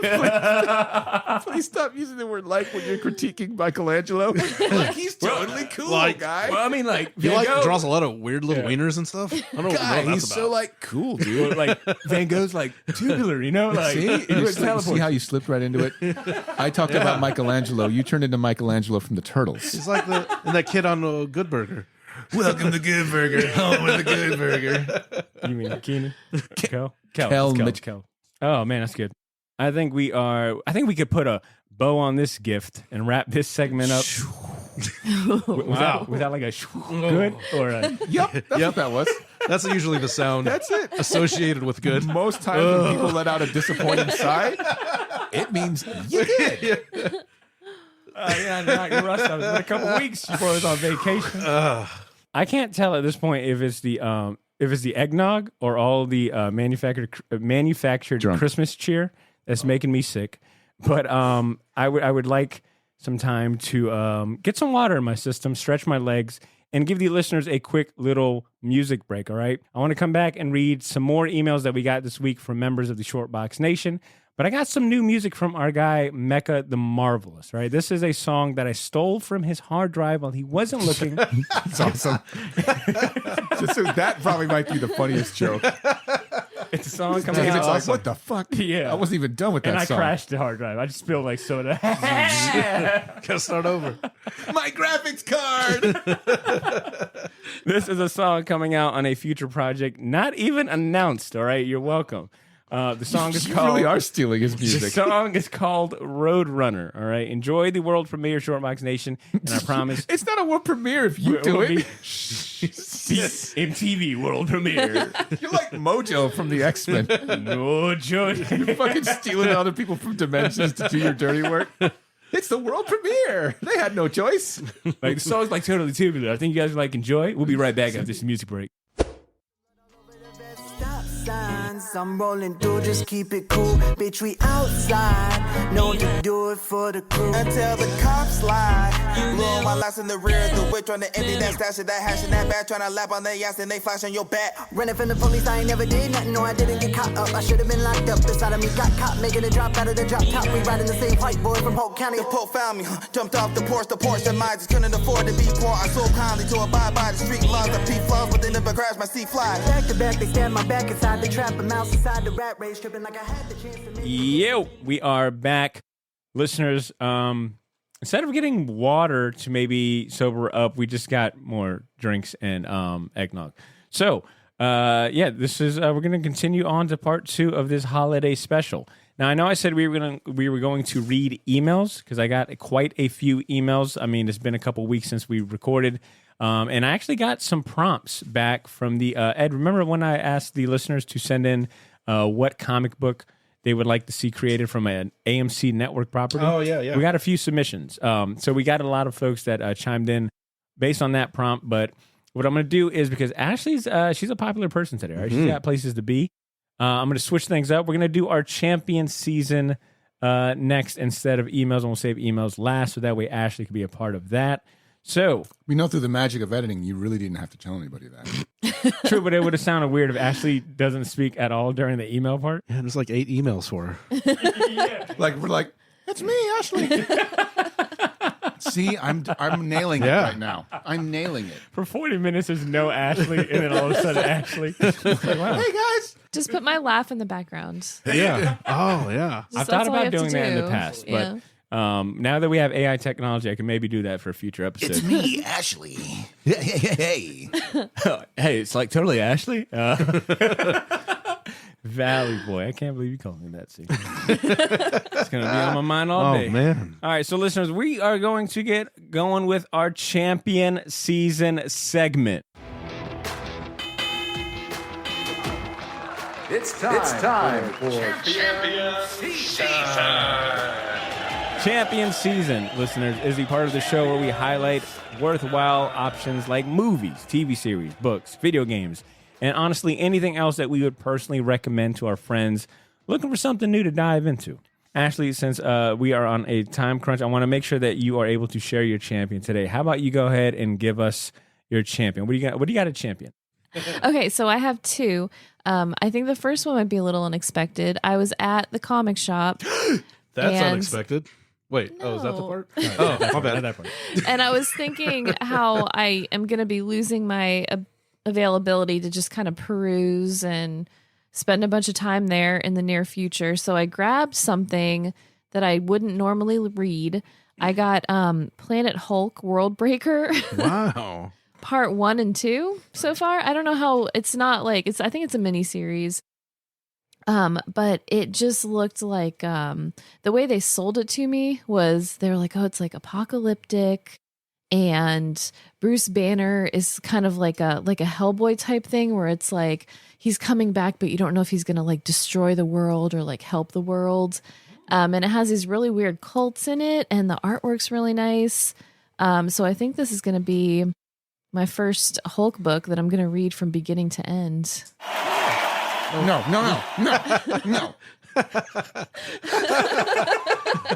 Mouthful of pizza and still found a way to stop me. How dare you? You'll do anything to suck that Marvel dick, won't you? Won't you? It's easier now that you have no teeth. Oh no! He's got that slow neck. A little below the line. All right, come on, you pizza eating motherfucker. Butter, let me tell you a little something. Oh, God damn it. Who gave him another drink? Uncle C. All right. So, who sold you on the Hulk? Was it Ben? Were you at Gotham City Limit? Jackson don't tell Ben that I didn't go to Gotham. Fuck, we gotta edit this shit to out. go to Gotham. I know. So I've been going to Coliseum for so long. It's like it's a hard breakup. Oh no! I need to do the breakup. It's just hard to break up. Okay, fair enough. You've been doing it for so long. How about we not spend time on the comic shop itself, but the book? She's like, I've been going to Gotham City for so long. No, it's all good. But I do agree. I need to make a change in my life. Who's the creative team for this Hulk book? Oh, well, funny Ben you should Kingsbury. ask. Greg Pak is the writer. So it was. Oh, then you are for sure getting the rest of that applause. Because Greg Pak is a great Hulk writer. Manuel Garcia did the pencils, Cam Smith, and then Chris Sotomayor, who's he's great colorist. So it's a good book. I like it. And I've read Immortal Hulk. There's just so much of it. Like I have not come even close to finishing it, but I think this is like 6 issues or 8 issues, so I can like for sure finish this. When C is done scarfing down his You didn't 11th finish slice Immortal of Hulk? pizza. I have it. I just haven't finished it. We're not friends anymore. It's in my closet. I don't care. I look at it every day. Whatever baby shit I was going to give you. Oh no! Off the table. He's going to give your baby Immortal Hulk Volume 1. Baby's When you turn 19, you'll be baby's ready. first Immortal Hulk? No. God, no. All right, and then what was your second champion, Ashley? So I love Great British Bake Off. It's just one of those shows that'll make me like I watch it on Friday nights, just like relax myself. They had a American Celebrity Edition, and they had Marshawn Lynch on it. Lynch. I don't know if he was football, right? Yeah. Yes. Okay. Just by far, just like the chillest, happiest, like want to be friends with him dude I've ever seen. He is super fucking funny. He is so funny, and just him baking with all of these like British like the judges. It was such a good episode. It's on Roku, the Roku channel, for free. God, you are a mom now. But I've got the Roku. British Bake Off, Roku. but yeah, And then Hulk. but no, Marshawn. I think Marshawn I'll just Lynch. make it He's smart, Marshawn baby. Lynch. I like him. I didn't realize he was in Westworld too. If anyone watched that, He was on Westworld? Yeah, he was in one of the seasons of Westworld. Marshawn Lynch. Yeah. Oh, wow. Beast Oh. mode. Okay. Yeah, I didn't know Cool. that either. I like him. Ed, I'm going to go to you because he is scarfing his fucking face down with more pizza. I'm just drinking now. That's what I'm doing. If you don't mind giving us your champion, Ed, what you got? I got a couple as well. I'm going to champion the recent Doctor Strange by Trad Moore and Heather Moore. Don't know if they're related. Are they? I don't know, but it's funny though. Okay. Tradmore, Heathermore, no relation. No, well, I don't know.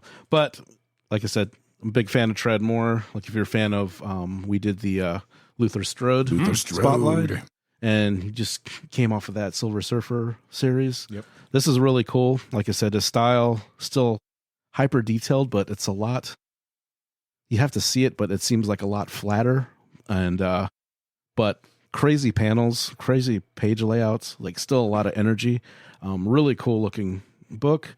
They even did the old school banner on the title with the old school corner box. But this just came out, so issue 1 should still be on the shelf. Issue 2 should be out shortly, but this is a brand new book. Real quick, is he a perfect match for Doctor Strange? Like I think he is.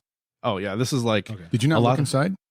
Oh, yeah, not check it yet. out. Oh, dude, it's cool. No, I don't want to be on LSD right now. I'm already drunk. It's definitely there's definitely Ditko vibes, and there's even a couple little Kirby little homages in there as well, which are pretty cool. But really cool, very very colorful, a lot of nice like, bright flat colors. You can see all the cool line work he does. And you don't have to go into detail, but how's the story? I know the art's going to be fucking awesome.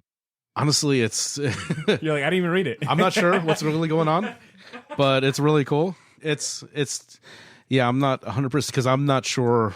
I didn't read any Doctor Strange coming up to this, so I don't know what he's supposed to be dead, right? I guess. Hell if I know, man. I don't keep out. We're just a comic podcast. Yes. What the fuck do we know? We're not a continuity podcast. I read that Death of Doctor Strange. Yes, he's supposed to be dead. So this is, I think, him in that plane of existence, kind of trying to figure out a way to get back. But the second one. Hey, real quick, Ed. So you don't ever fucking want. Whoa. Oh, somebody didn't keep her with a Marvel book? No. Oh, it is a Christmas miracle. No,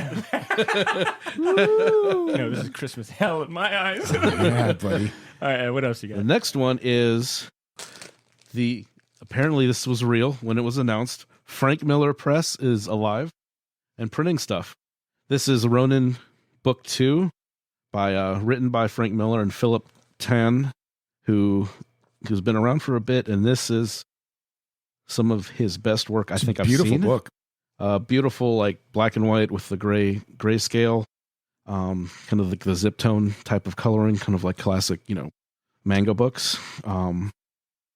But I've no fucking idea what's going on here either. There you go. But There's a pattern. There's a pattern. It's a Happy beautiful holidays, Like I everyone. said, I pay for pretty, but this is the sequel to his, I think 1984 or 85 series, Ronin. Yeah. And When Butter and I were in Bulgaria, he paid for pretty too. If you know what I mean.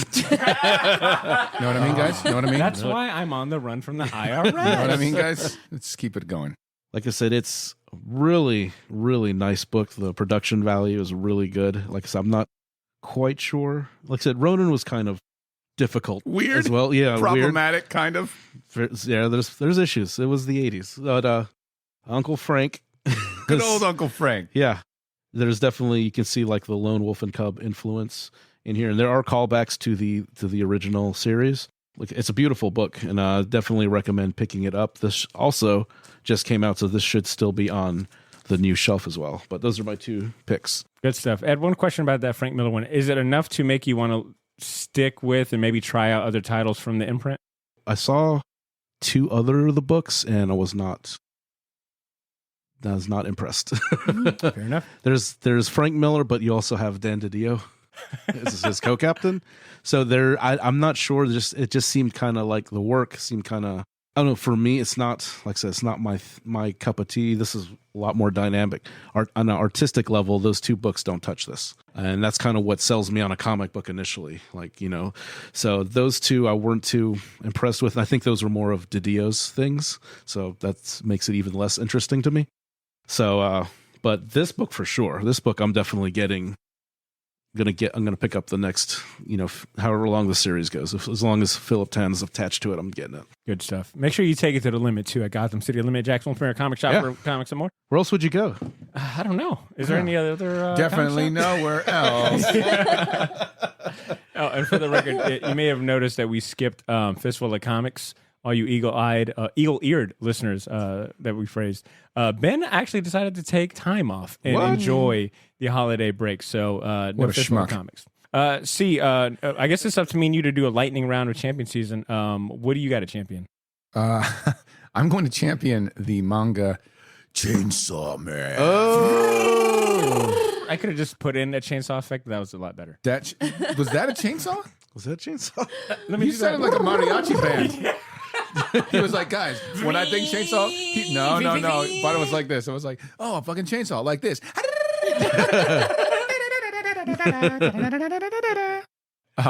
So Chainsaw Man, it's hard to explain, but I'm gonna take a reductionist explanation of Chainsaw Man. Demon world on top of our world. Elevator Well, pitch. it's Ghost Rider, but for Japan. Mm-hmm. Yeah. Like he's But that cute little chainsaw dog. I love that little chainsaw dog. dog's- Pochita? Yeah. Yeah. It's freaking great. Ashley, are you familiar with Chainsaw Man? No, I'm not. All the kids love it. You just heard Chainsaw Dog and you were like, I'm in. Yeah. He's got a little dog that has a chainsaw nose. Oh, yeah. And he like he uses it like a chainsaw and it follows him everywhere. It's so cute with little stubby legs.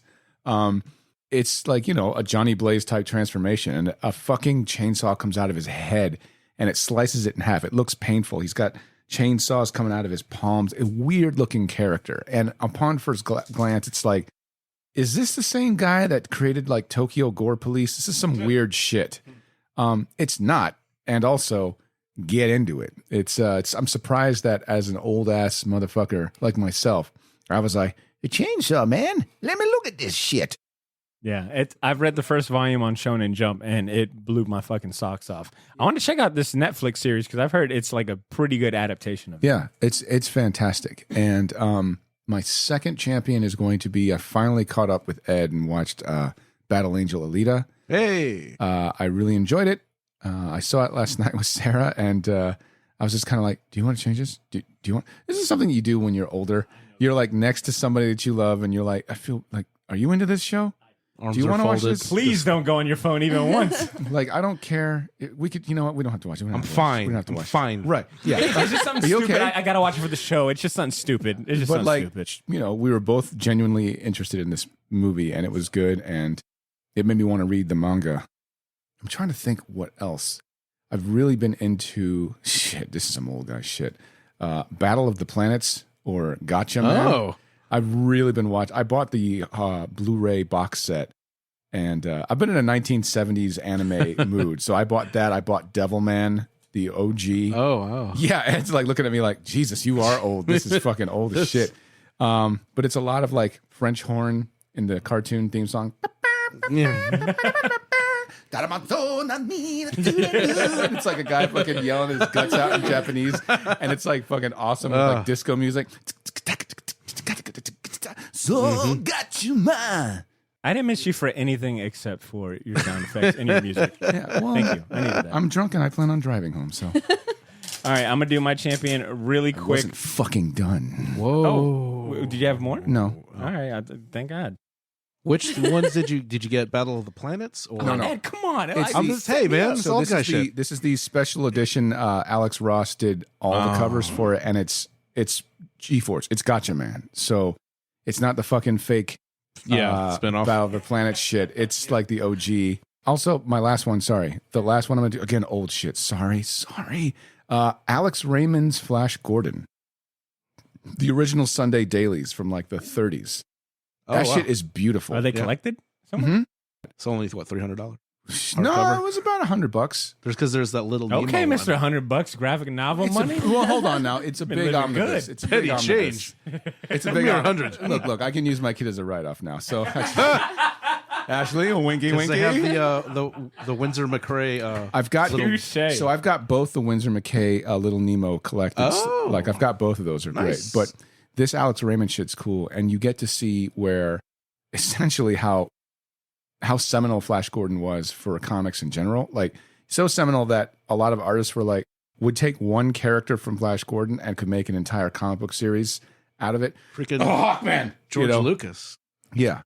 Just it's basically like what could we rip off from Flash Gordon to make just one character, So and there's like 50 guys like that in the comic where you could just be like, Jesus. Yeah, death to Ming. Yes.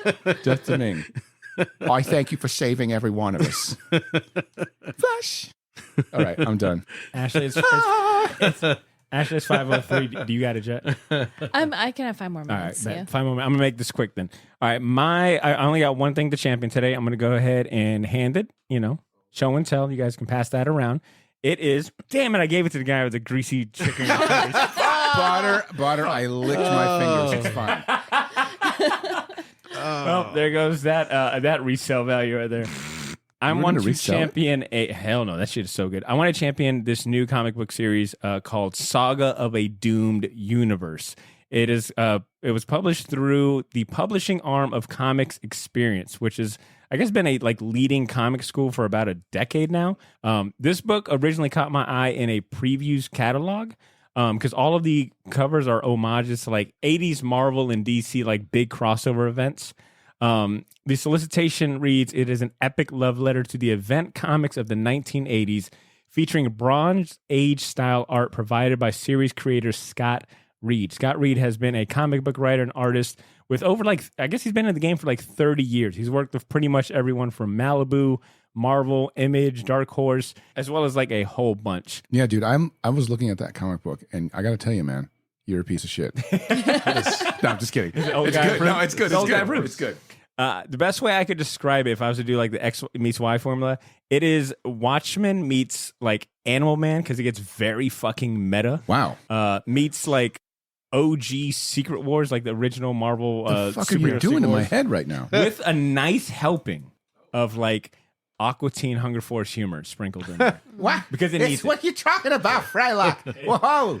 That's good. It needs it. Like it needs it because it is very. I mean, the main villain, his name is Dr. Nihilist. So it is very.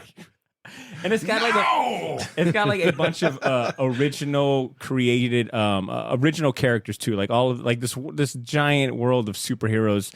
The story is like multi-layered too, because at face value it is like superheroes versus like this giant cabal of evil supervillains that finally come together to take down the superheroes. It's kind of like deconstructioning a little bit, but then you've got like this other layer of the story where this is the meta part, where the fictitious writer of the comic has his own dialogue boxes or word bubbles where he's trying to tell you, the reader, about this conspiracy that happened within the comic industry around the time that this book was written. It's supposed to be written in like the 1980s. So you have like these black dialogue boxes that have nothing to do with the superhero war going on. Or maybe they do. You don't know yet. It's only been one issue. But he's like, I know the secret that this comic is published by Saga Comics, like a fake comic publisher. But he's telling you like Saga Comics has been covering up this conspiracy for years. I'm here to crack down on this. I can only tell it through the pages of the story. I know they're watching me. So it's like very paranoid at the same time, juxtaposed with like this very epic like superhero supervillain clash. Very happy I picked it up. It was delayed like a couple months, and I was starting to get it. Only built like the hype more. And by the time I got this Speaking of more, I'm not sure I appreciate this comparison to my it truly work. is a holiday miracle. Also, hello, Ashley. I got your Christmas card. Thank you for it. Border, you're a piece of shit. Oh, no. That means I mean that in a positive way. I appreciate that. That's a compliment where I come from. Praise set. But Praise set. You guys all got to flip through it. I mean, it's like a nice prestige comic book. It's like a $9 price tag on it, but I know. I can't. Same reaction I had when Ben rang me up at Gotham City. God damn, Ben, you couldn't have given him a fucking... It's awesome. It's only 3 issues, and I highly recommend it if you're looking for... If you want to stay in the superhero world, but you want something a little different. Once again, it's called Saga of a Doomed Universe. Looks cool. By Scott. It's funny, Reed. the back cover is like the toys. The Secret Wars toys ad. Yeah.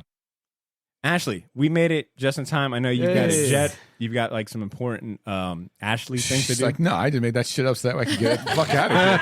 You kidding me right now? We probably should not have did all the partying part up front and maybe recorded first and then did that. But Ashley, before you leave, it would not be right if I didn't ask you to do what you do so well, and that is to give us, even though we're going to read emails and maybe be on the mic for another 20, 30 minutes. 5 years. Do you mind giving us some nice parting words to leave with, or maybe like some words of wisdom, or maybe something new that you learned today? What you got for us? So, I mean, this is probably my last show for a while. I didn't say Waterworks. So, and I'm glad that I came here and got to spend some of I only have a few weeks left of freedom. So I'm glad I got to spend some of it with you guys. See, you're going to jail. It's not as you'll see. It'll go by quick. And I just want to like set the mood, because we didn't do any pic or any like video. Just that there are just alcohol cans everywhere. Stop it, Ashley. Stop it. What are you doing right now? On the floor. Jesus, what are you doing? All over the table. Most of them by me. I feel so dirty. I feel so dirty. When it smells like chicken wings and alcohol. Well, it smells like Dick's wings in here, right? If you're from Jax, you know that reference. But if so, and if you're not, you know that we're a bunch of dicks. So. And there's no other place that I would have wanted to spend the last 3 hours. Oh my God. So what did you do? What are you doing with me glad to right be now? Here. So Thank you, Ashley. yes, and thank you everybody for listening because I don't know when I'm coming back, but I will be back. She will be back. She'll be back. And we'll make it a big deal. You're going to make it a big deal? Yeah, big deal. You didn't fucking make it a big deal. Dude. You're just a featured player now. I know, right? You're lucky it falls. Like this episode I fell can't on a hear you. Christmas party. All I hear is a yeah, toothless fuck. Not tubular. All right, listeners, we are back for the third and last time to well, we had to switch things up, right? We're getting to the emails now. All right, we're going to close out our holiday special with a bunch of communication from the listeners. God all right? have mercy on our souls. So we've got, how many emails we got today? We've got 1, 2, 3, 4, and 5. We got 5 emails. Anything you say, beep. So we got a bunch of emails in response to, like I mentioned, The bill's not being paid. to the prompt. Yeah, this is all JEA eviction notices. Like, motherfucker, pay your electricity bill. This is why there's no lights in the Short Box studio. All right, so we got a bunch of responses to last episodes, which has been like 3 weeks, episode 374, when we did our Short Box stories. Ed had shared the story of, or the news, that AMC Network was getting into the comic publishing business. They had a few titles lined up. And my prompt for emails was, what AMC Network property would you turn into a comic book? I promised, I think I might have promised a comic or something because we got a shit ton of emails. So I'm going to hold fast to, I guess I owe our favorite email a comic book. So I'll go with that. So our first email comes from a new emailer. I've never seen this name before. It comes from a Lacey Boone. They wrote in. Here we go. Take it over, see. From Lacey Boone. She writes, this week's question, AMC pick. Good afternoon, guys. Great podcast, period. First off, she said great podcast, period. That's almost like sarcastic in text. Like, it's like, great podcast. Oh, she spelled out period. Yeah. Oh. No, just kidding. Oh, wow. Okay. Yeah, Lacey, I'm not trying to. you lady. Lacey, we love you. We're not trying to mischaracterize you. It's too early in the game to clown you. If you write it another time, we'll get you back. If you know anything from listening to the show for a while, we like to clown our friends as a moment of a love. Welcome to the Short Box A Nation. stereotypical Italian voice. Good afternoon, guys. Great podcast. To answer this week's question, I think the new AMC Interview with a Vampire show would be a great new comic book series. Respectfully, Lacey Boone. God damn, she said respectfully? Wow. God damn it. Lacey, you cannot treat us this way. We will get spoiled. She's definitely a new listener. Yeah, for sure. 'Cause no one ends God with bless you. respectfully. Also, great pick. I fucking love Anne Rice, R.I.P. Shout out to fucking Anne Rice. Pour one out for her. You think Yeah. it could be translated into a comic book pretty Oh, well? it's been 100%, translated yeah. into a comic book before. On top of that, I think it's a great story. As someone who's read most of the Vampire Chronicles, I'd say that's still her first novel, still the best one. The Vampire Lestat's a close second, and it's also the second one in the series. After that, Memnoch the Devil for me. But I think that Interview with a Vampire would translate beautifully to comic. Would you like to be food for the immortals? Yeah, Good stuff. awesome. All right. Thank you so much for that email, Lacey, and good suggestion. Let's go ahead and juxtapose her very professional and nice email with let's show you how a seasoned Short Box listener does the emails. And let's go to T-Mix. He sent in an email. Pay attention, Lacey. Now, keep in mind, some of these emails are pretty much like 2 weeks, almost 3 weeks old. So some of the timing. All right. T-Mix, I bet you didn't fucking see this shit coming. Under the Sea is what he writes. Yo! What up, Short Box? I really enjoyed the last episode, Lies. It's crazy that we've lost so many comic industry titans this last year. The tributes y'all have been doing are top tier, heartfelt, and commemorative. That said, really hope to not hear any more for at least a year. Yeah, me too, man. All right, let's get to the prompt. What AMC property into a comic? Would Well- you turn into a comic? Yeah. Yeah. Madman is probably the easiest pick, but with Ed saying there's also BBC content in play, I'm going to pick Peaky Blinders, as it was originally BBC before Netflix got the distribution rights. The rise of Tommy Shelby and the Peaky Blinders in post-World War I England, from a low-level street gang to kings of England. There would also be a chance to dive deeper into the gypsy mythology. But if I had to be straight AMC and going turn Washington Spies, set during the American Revolution, it follows a story of Culper Ring and how the Culper Ring, I'm not even familiar with this, and how they turned the tide in the Revolutionary War. The two champions today, Titans Season 4 on HBO Max. 4 episodes are out, and it's great. I can see why Ashley was excited for Lex Luthor, because she's a serial killer. Second champion is the World Cup, which started this morning. One of my favorite sporting events. You like the World Cup. I've been rooting for Morocco all month. Ew. And USA. Well, they got knocked out pretty early. And then Morocco lost to Croatia today for third fucking place. Yeah. It's like, I don't give a shit. Fuck you, France. No, because you know why he said, hasta próxima, mis amigos. He's been too nice in these emails. We need to freaking hasta próxima, cabrones, like he used to. Yeah, cabrones. Hey, that's our word. My bad. All right. Signed, lovely T-Mix. Dude, good to It's a different BBC than what we were talking about. Right. Bone cook? I can't right now. I can't. Oh, God damn it. T-Mix, man. What up? I feel like T-Mix took the prompt very, very straightforward and serious. Because I don't know Peaky Blinders, I definitely know. I think that'd be a good pick, but... I think The Walking Dead would make a great comic book. And maybe this turn Washington Spy, because I think I've seen like a documentary about like Washington spies, and they were pretty fucking badass. So interesting pick from TMX. I appreciate you writing in, brother. Let's go to our guy Hydraberg for this next one. Hydraberg? He wrote in too. All right, so you take it over. Okay, here we go. Hey guys, it's me, Hydraberg. Fucking Dilophosaurus right next to me from Jurassic Park. I stepped on my imaginary cat's tail. That was good. I like it.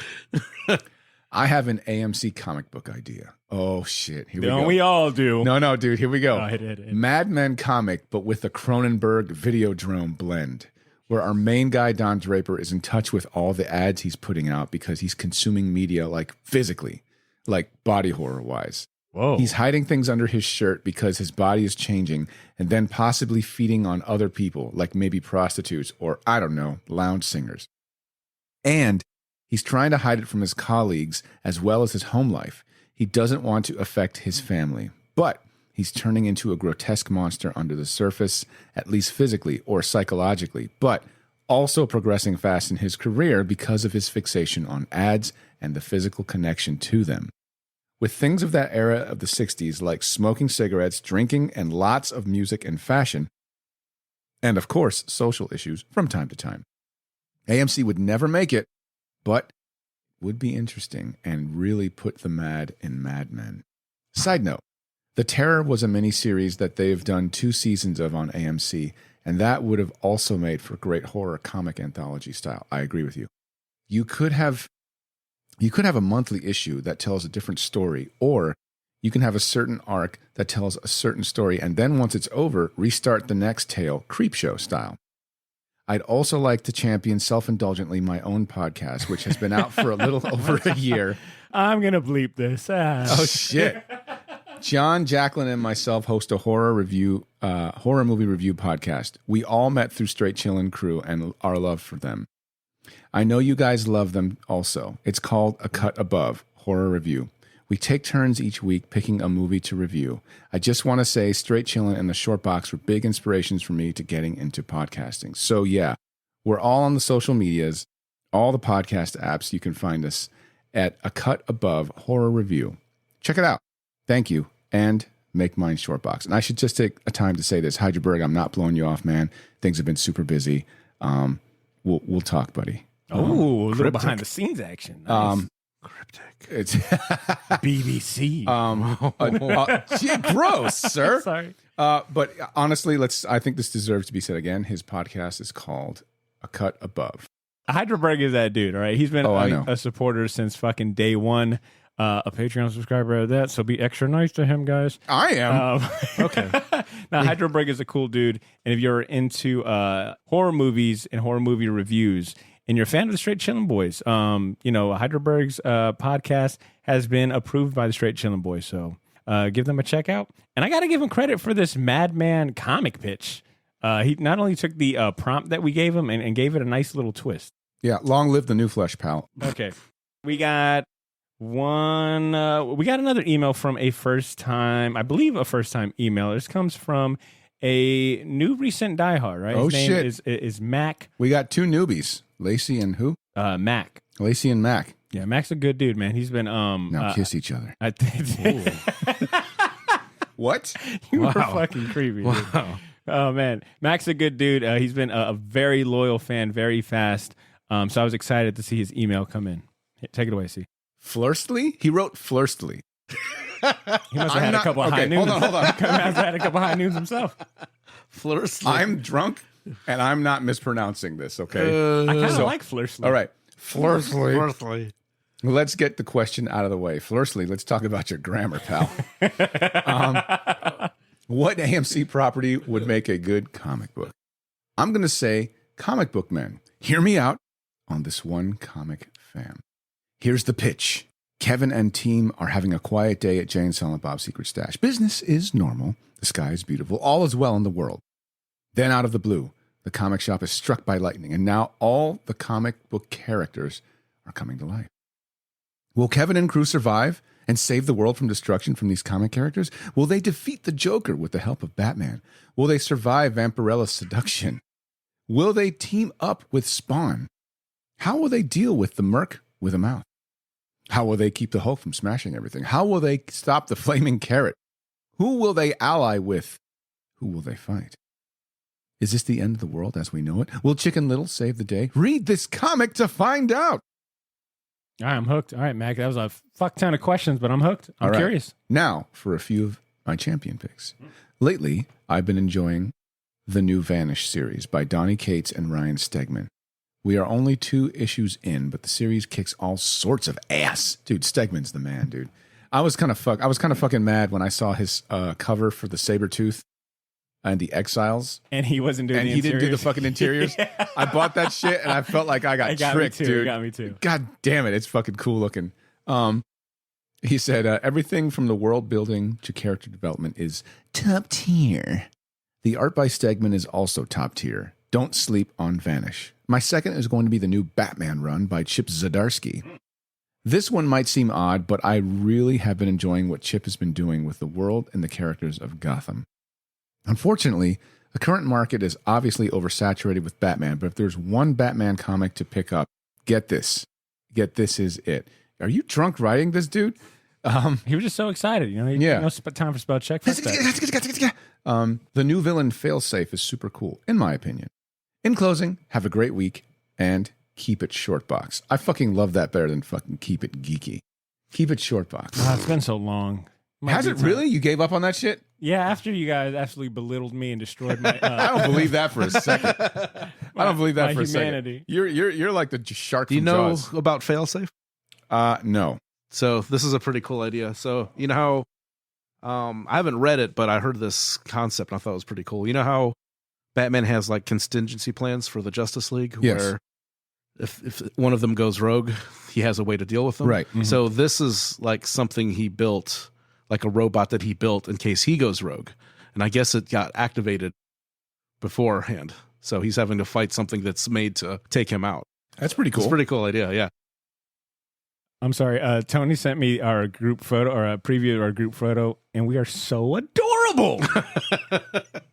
But Failsafe sounds like a cool ass idea. The only reason I'm picking up the Batman series is because Chip Zdarsky and Mac didn't credit fucking Jorge Jimenez doing the artwork. You know, it's funny, man. It's usually like He doesn't like Spanish people. I know, right? Jesus Christ.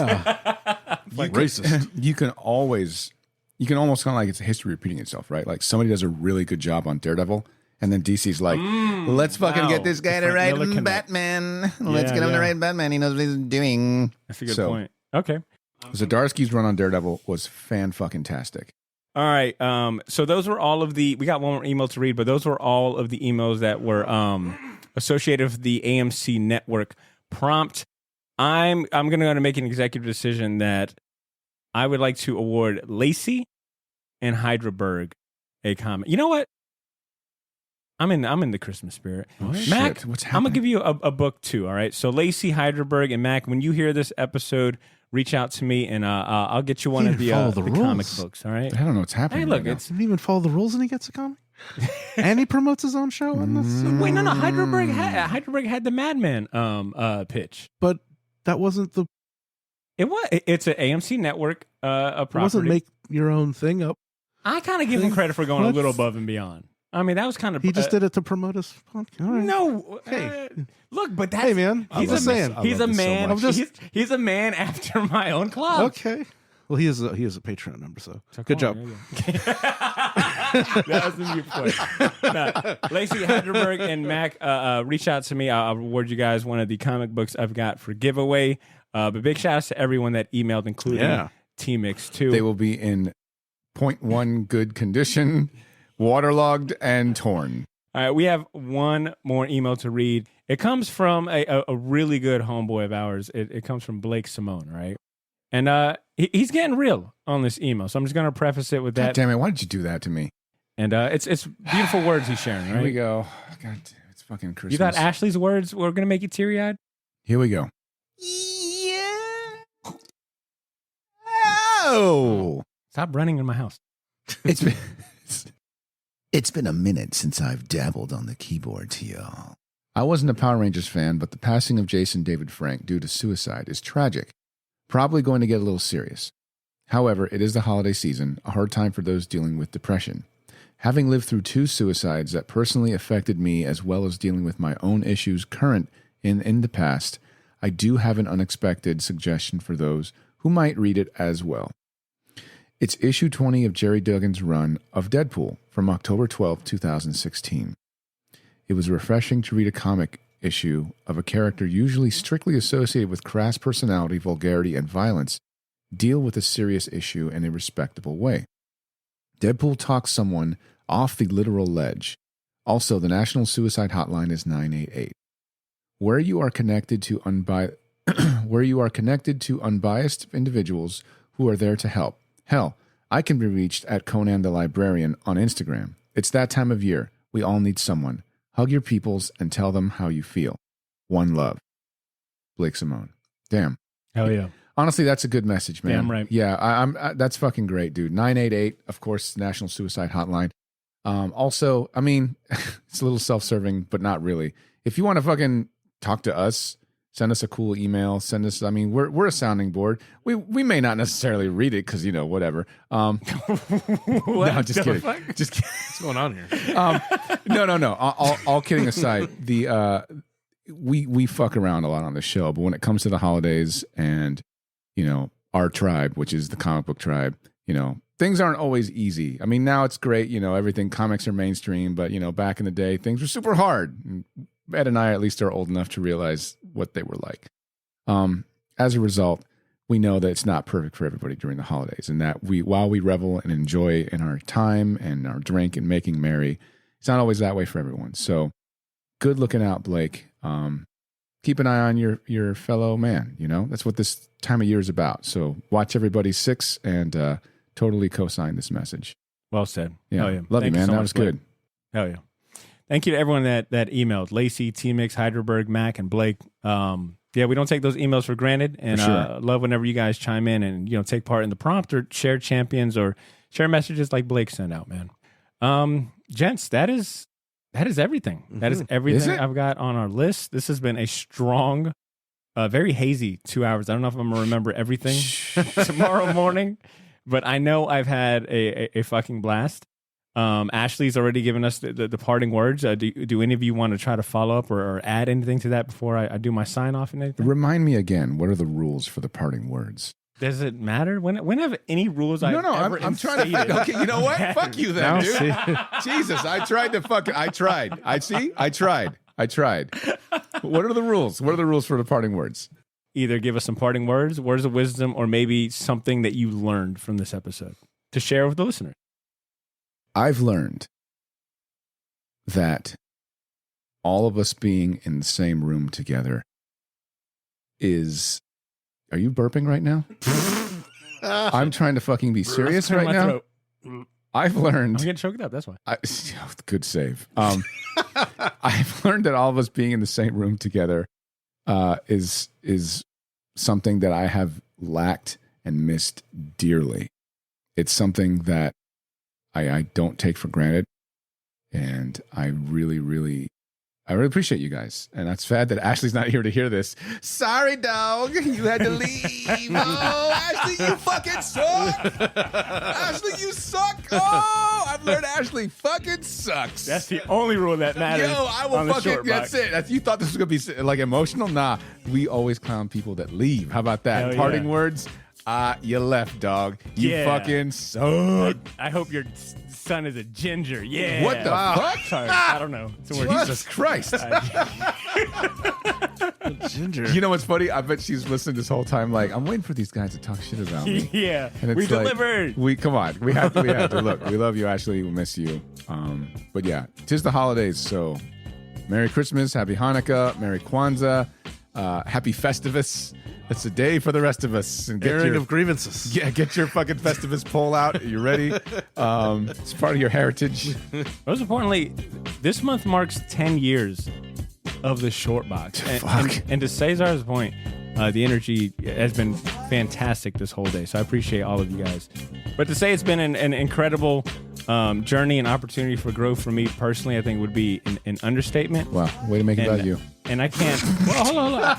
I was gonna say I can't thank the people in the studio with me, as well as Walt and Drew, who couldn't be here today as well, enough for being along, for the ride, and making this thing what it is. Like it would not be what it is without all of us like having an active role and having so much fucking dedication throughout the years. Like every Sunday at 1 p.m. for the last 10 years, maybe a few breaks here and there, but for the most part, pretty fucking consistent weekly. So that means a lot to me, and I love all of you. I love all of you. I love the Short Box Nation, and I think the only parting words I got for the nation is continue to make mine and yours Short Box.